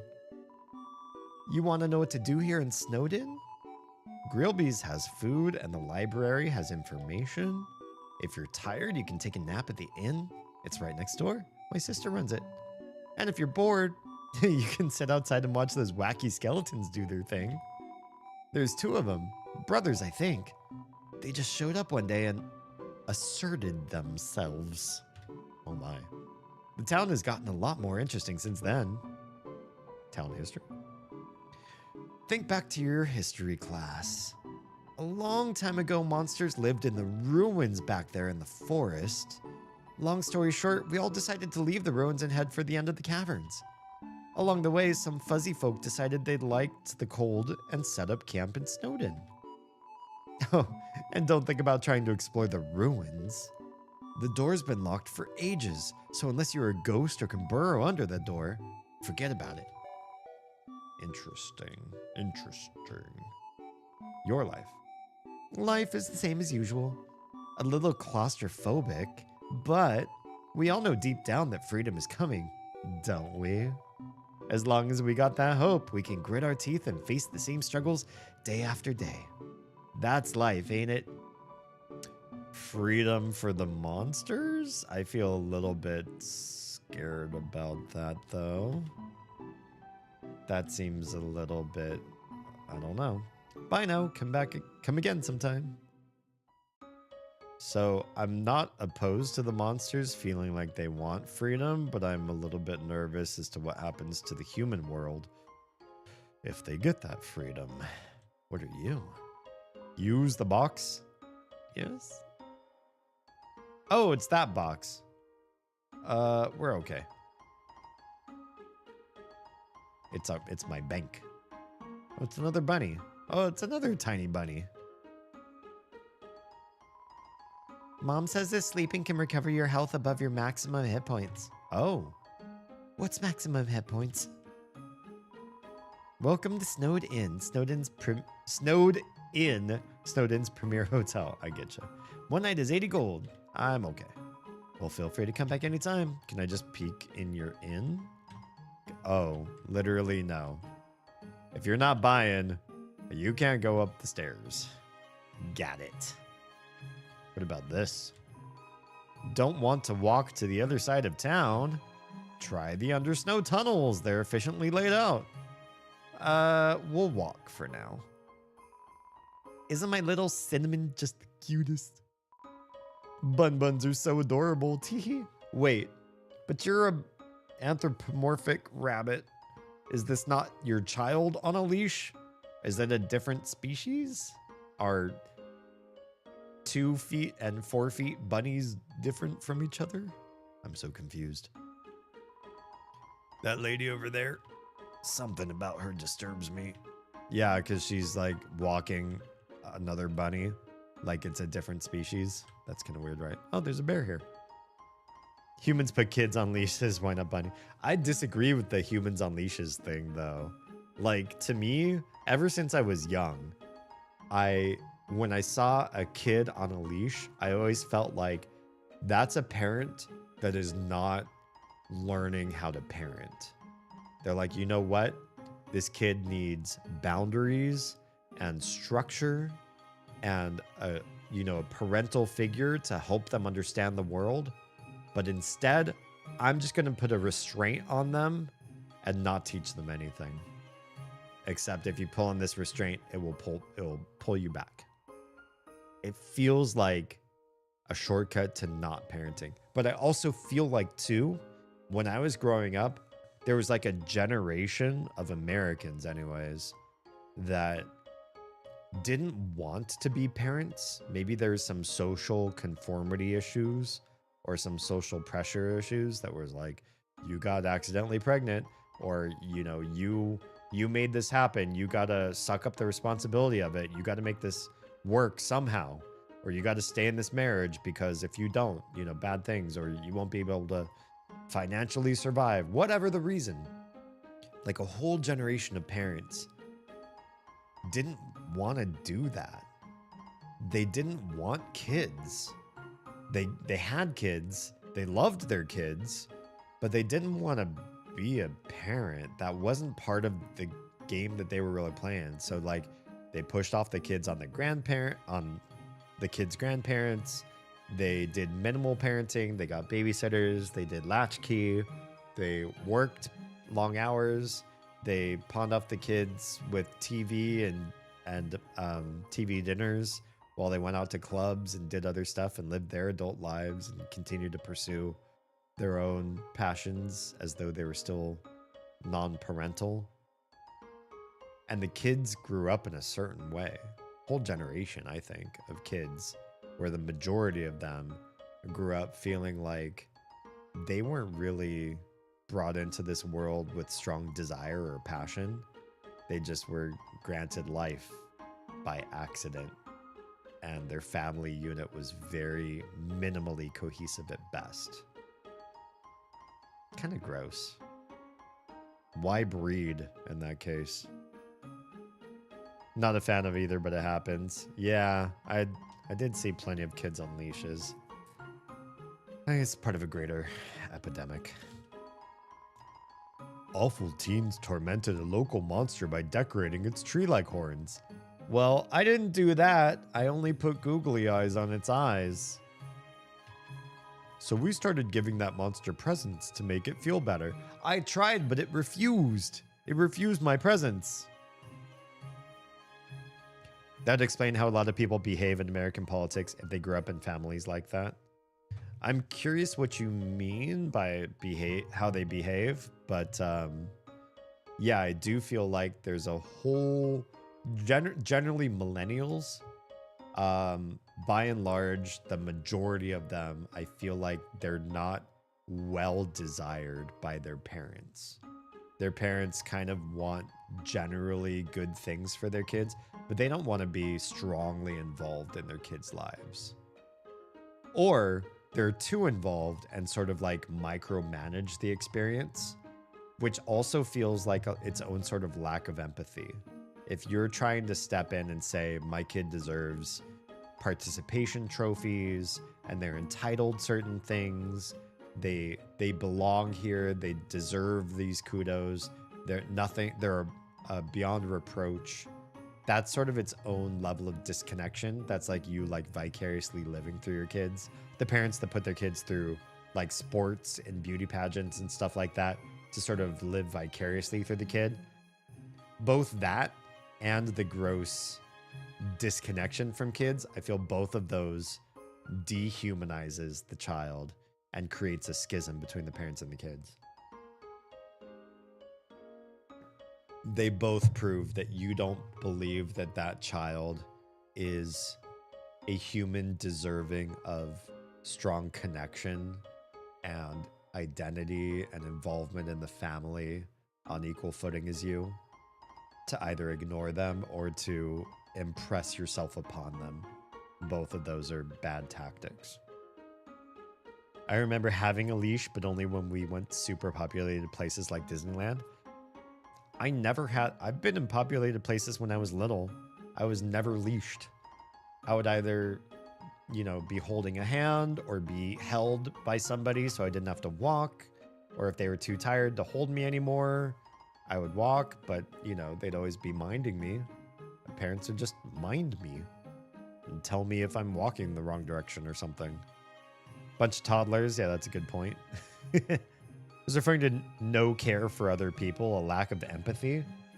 I think lack of empathy isn't so much for the kids who were ignored or left alone a lot. Like the millennial era, people don't necessarily lack empathy. I feel like they're just, they have so much self-worth issues. It's hard for them to then interact with other people and show care for others when they don't care for themselves enough. But I feel like the next generation after that showed greater level of self-care and greater level of empathy, where boomers cared too much to manipulate America to their own devices.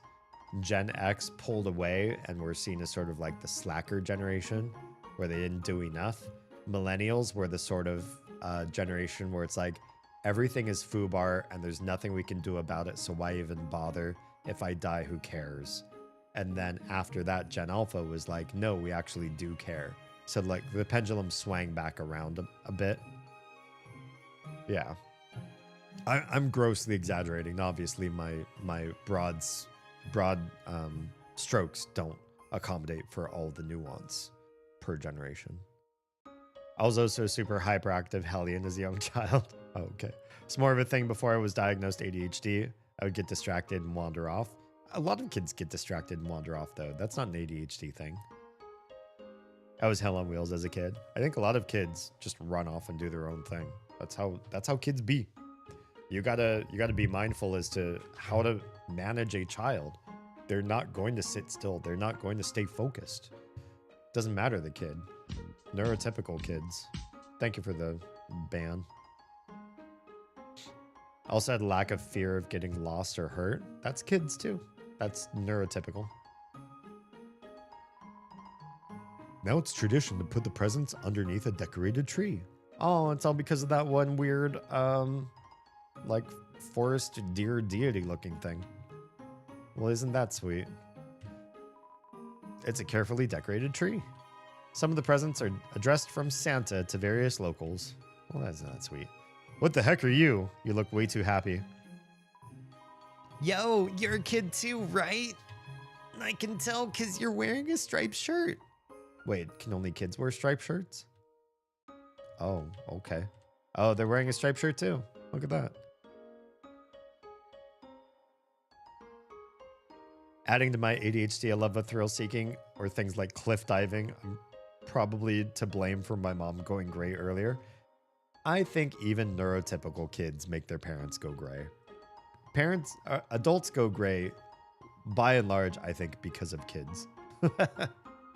The Ritual is a pretty good movie. It was okay. I thought it did a pretty good job. Love the monster design. Yeah, I feel like the one thing that The Ritual does well that a lot of modern horror or thrillers do not do well is pacing. The Ritual had this feeling like you were doing a slow world build reveal that led you down a really interesting rabbit hole as to what it is that they were doing with their mythos on the world, and you didn't get anything too fast.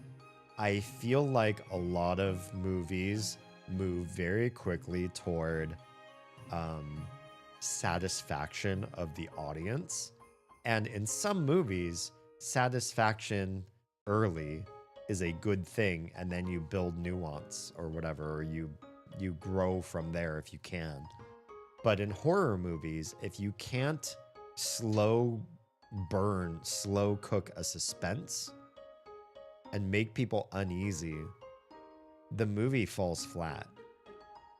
I've seen so many horror movies where the reveal is too soon, there's too much too fast, they give you too much information about the negative forces enacting upon your protagonists in the movie. And when that happens too soon, you lose all of the suspense. Now you're just about like squeamishness, putting people through harm and hoping that the audience reacts in a certain way to that. I've watched so many different like ways to cinematically expose people to violence that I'm really bored by that. Everything from like cop and criminal movies, mobster movies, where it's like, you know, guns and knives and stuff like that, cutting and shooting and all the different ways people can be hurt in a sort of a real world sense, all the way to the real supernatural movies where weird things happen to people's bodies. But if it's a physical violence thing, honestly, to me, that's so boring now. I don't care how much viscera or blood or weird ways you're dismembered or tortured or have a weird virus within you or whatever. It really doesn't hit the same way as good suspense, as good psychological, you know, fucking with somebody's mind. That's the stuff that makes a good horror movie. That's the kind of thing you walk away from and you're like afraid afterwards. Nobody's afraid after watching some people get hurt. Well, I guess some people are because they keep making those movies. The horror genre keeps having people getting hurt and hurt and hurt in movies. So somebody out there is still looking at those kind of movies and going, oh my God, that's so scary. But I think by and large, the genre does best when it makes you distrust and fear things that you don't know and can't fathom. We can all fathom pain. I don't think that's that entertaining. It gets boring real quick anyway. Have you watched The Girl on the Train? No, I have not. Most horror fans do not look to be scared during a movie. I feel like the vast majority of horror fans are there for the blood special effects. Like they really love blood and gore and viscera. They like a weird creature design. They like fun creatures. And they also like a laugh. And maybe some sexy stuff too, right? Horror movies have more nudity than other movies do. They have more jokes in some branches of horror than other serious or scary movies do. I feel like horror has like, you have like your Limp Bizkit horror. I'm just gonna call it that because fuck Limp Bizkit. You have your Fred Durst Limp Bizkit horror where people are just there to watch violence, nudity, and laughter all in one dark sort of movie idea. But that dark is like Spencer's Gifts Hot Topic dark. It's like mall dark. As dark as you would get in a corporate America, sanitized, you know, I'm not like everybody else. I'm edgy. But by edgy, I mean I have frosted tips on a buzzed haircut and black clothes with white funny sayings on them. Like, good friends help each other move. Best friends help each other move bodies. Bullshit like that. Like fucking basic bitch goth sort of people. People who look like, what's his name? Bobby Flay, but like in all black. Black and white. Because I think like and I hate this because I really wanted them to be a better brand. But, God, what's the brand that's like all black, but they have white, stupid, shitty white text all over everything? Killstar? I think it's Killstar. I wanted to love Killstar, but the more I looked at their shit, especially their men's line of clothing, it's so basic bitch, but black. Like if you don't want to be a polo shirt wearing, golf playing dude, if you don't want to wear sports jerseys, So you're not going to be one of those two guys, and then you're not going to be like the pot smoking Nirvana shirt wearing guy. You basically only have one of like 4 options, right? Those 3, or you go like the mall goth outfit sort of look. And those people love that sort of shitty horror that doesn't make you scared, but you get to see some boobs, you get to see some blood, and you get to have a laugh. And at the end of the movie, you don't come away scared at all. Hate that. I like horror that makes me scared. I want to feel legitimate creeps. I want to walk away from the movie and be afraid to be at home without the lights on. I want it to unsettle me. I want to have nightmares for a week. That's the horror I like to watch. And I don't like white text on black clothes. Yeah. I actually have a cousin who once a week runs a horror movie viewing at a movie theater and does events and guest appearances. He tries to run a gamut, not gambit. Gamut of horror movie types, so it's not all just blood and guts. Good. I feel like A24 does horror right. Most A24 horror that I've watched is more about the experiences of the people and the psychological melting or devolving of somebody, the absolute like ruination of somebody's life, as opposed to just like the threat of violence. Because a threat of violence is something that's very boring and basic. We can all go to like, you know, a dangerous part of town or whatever and feel like we're under threat of violence. We can walk down scary alleys. We can be at the wrong place in the middle of the night. But horror needs to feel like something much darker, much more visceral than all of that. Have you seen 30 Days of Night? I have not. I don't know that one. A24 just has the balls to take risks and do out-of-the-box things that are not certain to make money. True. Yeah, not cookie cutter Hollywood. I feel like A24 is the studio that, while they may fall flat with some of their ideas are more prone to being cinematic history, whereas the sanitized version of what you see in Hollywood movies these days will probably never really be remembered after a couple years. People aren't trying to make movies that will be a legacy, that somebody will want to own, that somebody will want to teach in a how to write screenplays class in, you know, some sort of arts college. Those types of movies are generally all older, and the reason why they are is because we've moved away from that standard, where A24 says, no, let's go back to that. Let's go back to an era where if we get all of the variables right, you will remember this movie 50 years from now because it will hold up as cinematic gold. The color palettes, the symbolism, the dialogue, everything will last. That is a good gamble. It's a vampire movie set in Alaska in a small town during the time where the sun does not come up. Okay. I'm kind of a hard sell on vampire, kind of a hard sell on creature features, but I'd be willing to give it a shot. Lots of legacy classics make little to no money. Yeah, unfortunately.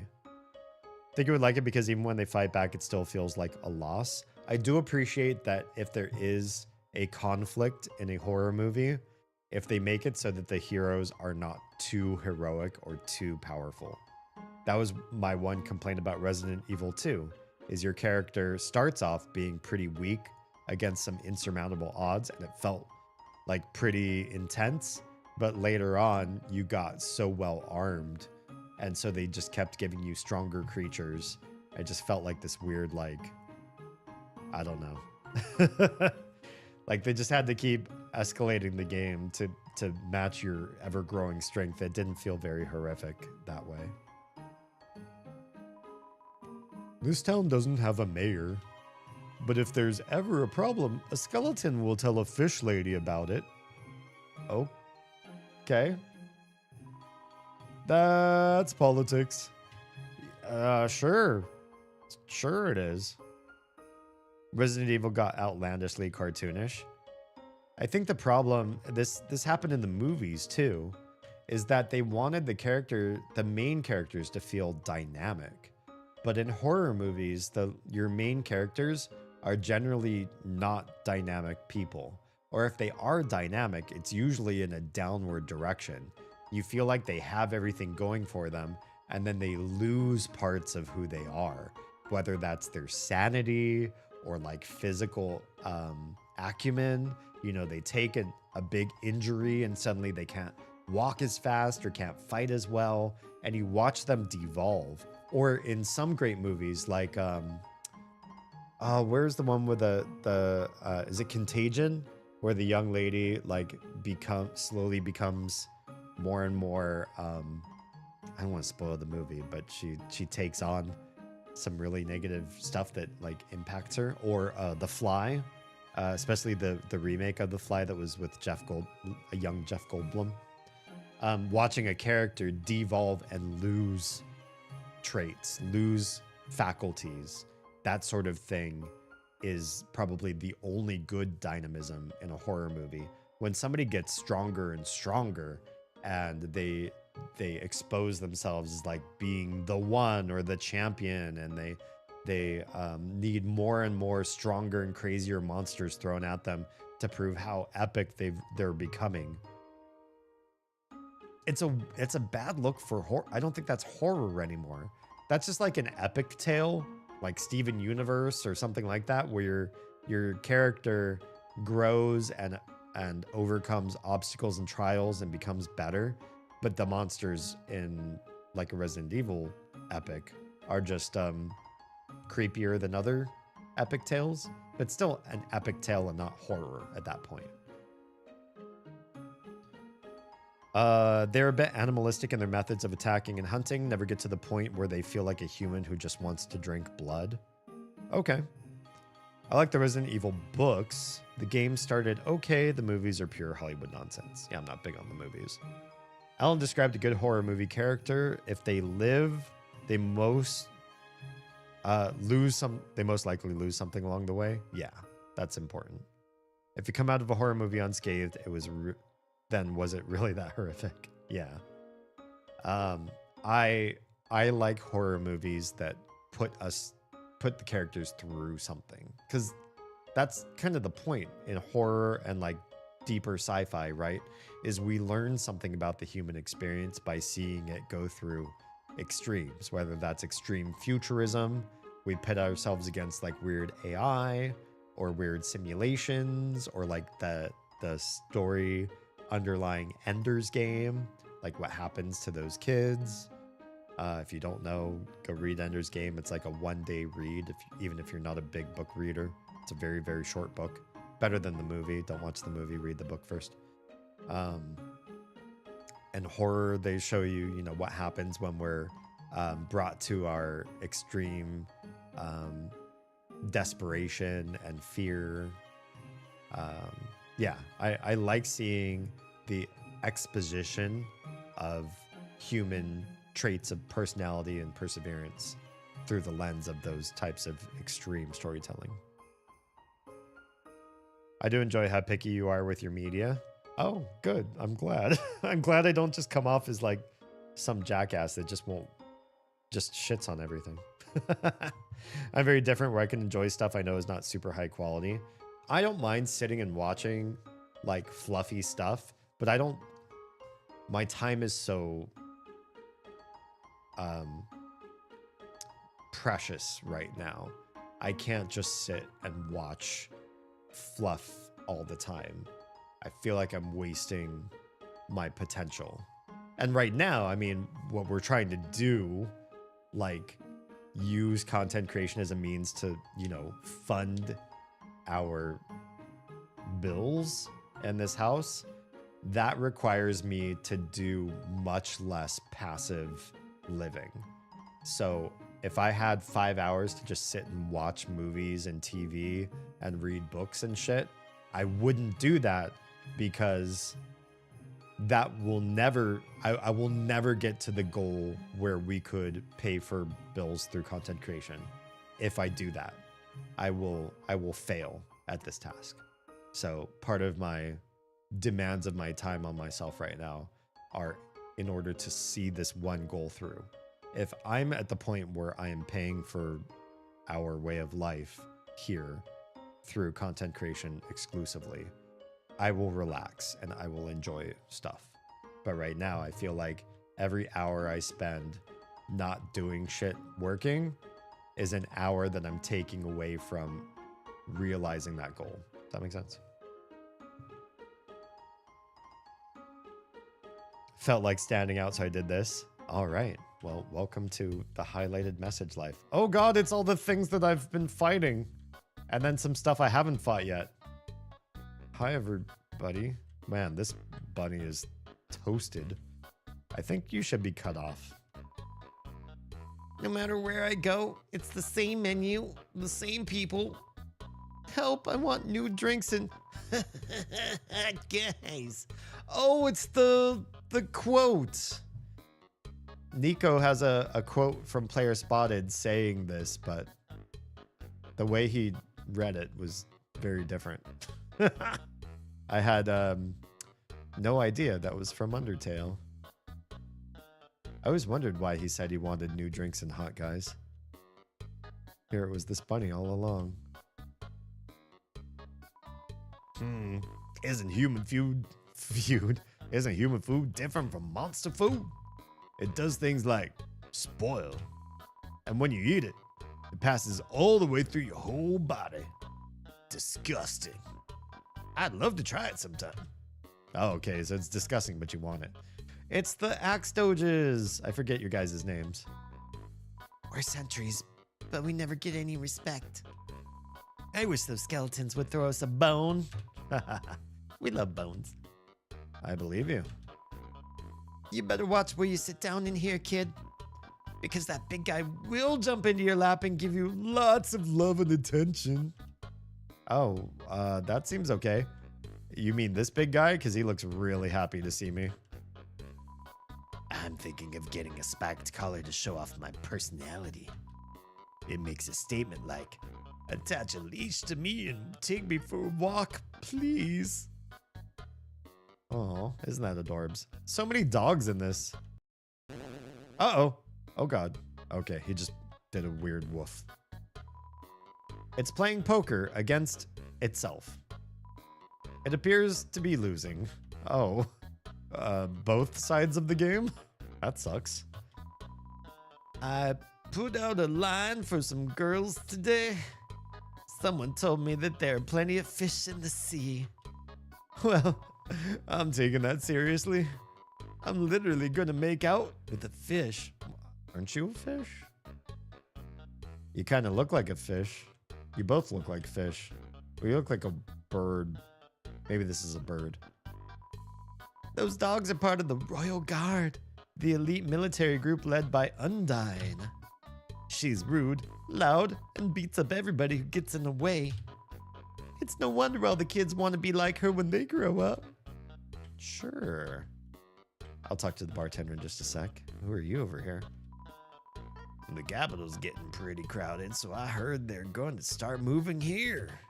I don't want to see the erasure of our local culture. Wow, what a NIMBY. But I definitely want to see some city slickers slip onto their butts. Rude. The jukebox is broken. Wait, what music are we listening to right now then? If not the in-game jukebox music. Gribbs said that he'd offer you a glass of water, but he doesn't touch the stuff. Oh, wait, is that narration? Because it has the star, the asterisk there. Okay. Okay, so no water. Okay, thanks. It's really fun talking to all the villains I was fighting earlier. Everyone is always laughing and cracking jokes, trying to forget our modern crises. I guess the star doesn't mean it's asterisk. Or the asterisk doesn't mean it's narration. I'm not sure why. It seemed like that person was not talking about themselves, though, unless they were talking in third person about themselves. Dreariness, crowding, lack of sunlight. I would join them, but just not very funny. Okay. Thanks, little mouse thing. Hi. We all know the underground has problems, but we smile anyway. Why? We can't do anything, so why be morose about it? I mean, you're wearing a mask, so I don't know if you're actually smiling. Library. Why is there an extra B in library? All these monsters are so cute. Welcome to the library. Yes, I know the sign is misspelled. Oh, okay. At least you know. I love working on the newspaper. There's so little to report that we just fill it with comics and games. Well, aren't you all precious? You're so wholesome. When I was younger, my teachers gave me word searches when they ran out of assignments. I thought they were a waste of time. But look at me now. I'm the #1 word search creator in the entire underground. I didn't even see you there. Hello, guy. That look in your eye. You're someone that has difficulty solving junior jumble, aren't you? Yes. I could lie and say yes. Love, hope, compassion. This is what people say monster souls are made out of. But the absolute nature of soul is unknown. After all, humans have proven their souls don't need these things to exist. Ooh, rude. Monster History Part 4. Oh, I'm reading these backwards, aren't I? Fearing the humans no longer, we moved out of our old city, home. We braved harsh cold, damp swampland and searing heat until we reached what we now call our capital. New home. Again, our king is really bad at names. Okay, let's read from the beginning. It's a school report about monster funerals. Monster funerals, technically speaking, are cool as heck. When monsters get old and kick the bucket, they turn into dust. At funerals, we take that dust and spread it on that person's favorite thing. Then their essence will live on in that thing. Am I at the page minimum yet? I'm kind of sick of writing this. Cute. Cute. While monsters are mostly made of magic, human beings are mostly made of water. Humans, with their physical forms, are far stronger than us. Are they? But they will never know the joy of expressing themselves through magic. They'll never get a bullet pattern birthday card. Bullet pattern birthday card? What does bullet pattern mean? Okay. Here I am, writing this book. A person comes in and picks up the book. They start reading it. Oh, sorry, I'm still writing that one. Wait, somebody's actively writing that book? Interesting. Because they are made of magic, monsters' bodies are attuned to their soul. If a monster doesn't want to fight, its defenses will weaken. And the crueler the intentions of our enemies, the more their attacks will hurt us. Therefore, if a being with a powerful soul struck with the desire to kill... let's end the chapter here. Man, these poor monsters. I want to keep going, but it's 5. I should probably save. And we keep going. Well, I'm not quite at... Nah, I should probably save. Tomorrow's going to be a long day. Long day. Go back to the save point here. Sight of such a friendly town fills you with determination. Well, this has been really lovely. These monsters are so cute and kind and sweet, and I don't know what to say. The game is so not combative. There's some bullet hell dodging, but I've killed like, I don't know, 2 things by accident, but it's such a passive and kind and cute game with so much, like, all the characters are so wholesome in so many different ways. I don't really feel like there's an antagonism. I don't feel like there's a negative opposing force that drives me, except the fact that I want to go home, I guess, so that the monsters will like leave me alone, but all the monsters really just want me to stay here. So maybe that's kind of insidious You know, it feels like fae folk that just want you to live with them forever until you die because they're immortal and they forget that you are. I kind of get that vibe with this game, but I don't know because we're so early on still. Wait, since we missed yesterday, shouldn't today be a double stream? Troa, if I didn't have school to prepare for, I would absolutely stay up. But unfortunately, the kiddos need to be ready and be driven there, and then I clock into a day job. Maybe one day we'll live in a world where I can just hang out with you all. Level 5 is way more than 2 things. Way more than 2 things? Yeah. Believe me, if I could make my own schedule up, it'd be like, and if only I could send the kids, I don't know, make their own breakfast, send them on a bus. We've talked about it. We like that we have to drive the kids to school as long as they enjoy spending time with us. But if they're really like sick of Oz and me and they're really just tapped out because they're that age where they're like, God, mom and dad are like the lamest thing ever, and they'd rather be on the bus because their friends are on the bus, we don't mind them being on the bus. But we're not there yet. They actually really like us, which is weird. Hard to understand. All right. You are on Kick, Trovo, Instagram, and YouTube. We're killing the stream now. Twitch, we're going to find somebody to raid out to, so you all please hang on while we find a likely person to raid to. I have all these. This is such a badly set up situation here. There we go. Okay, now I can see people the way I'm supposed to. All right. For everybody whose stream is ending right now, find me again early Thursday, late Wednesday, depending on your time zone. That'll be my next stream, another discourse night. We should be getting back into Mist Uru again. We're doing the epilogue part of the game now. That should be next early Sunday, late Saturday. And then this one will be a week from this time zone if you're here specifically for Undertale stuff. Thanks for being here. I love your faces. It's been weird not having you here yesterday and just today that I feel like I'm missing an important aspect of my week. It feels like my balance is off when I don't get to stream as much as I want to. So just know that you're all integral parts of my life and my direction going forward. And that when I don't get as much view as I'm used to, it feels weird. And I would stay up and keep streaming if I didn't have other responsibilities.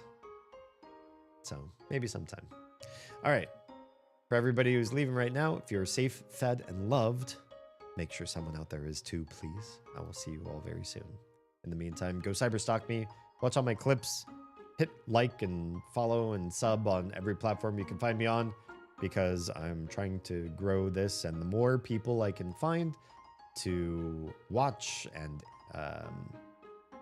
what's the word I'm looking for? Interact with all of my posts, then the less pressure I have on any one platform or any one subscriber or supporter. The wider the net cast, the more likely we are to succeed at this. So you can help by doing all those engagement things that streamers do ask you to do to keep us alive and going. All right. Love your faces. I'll see you all very soon. Bye.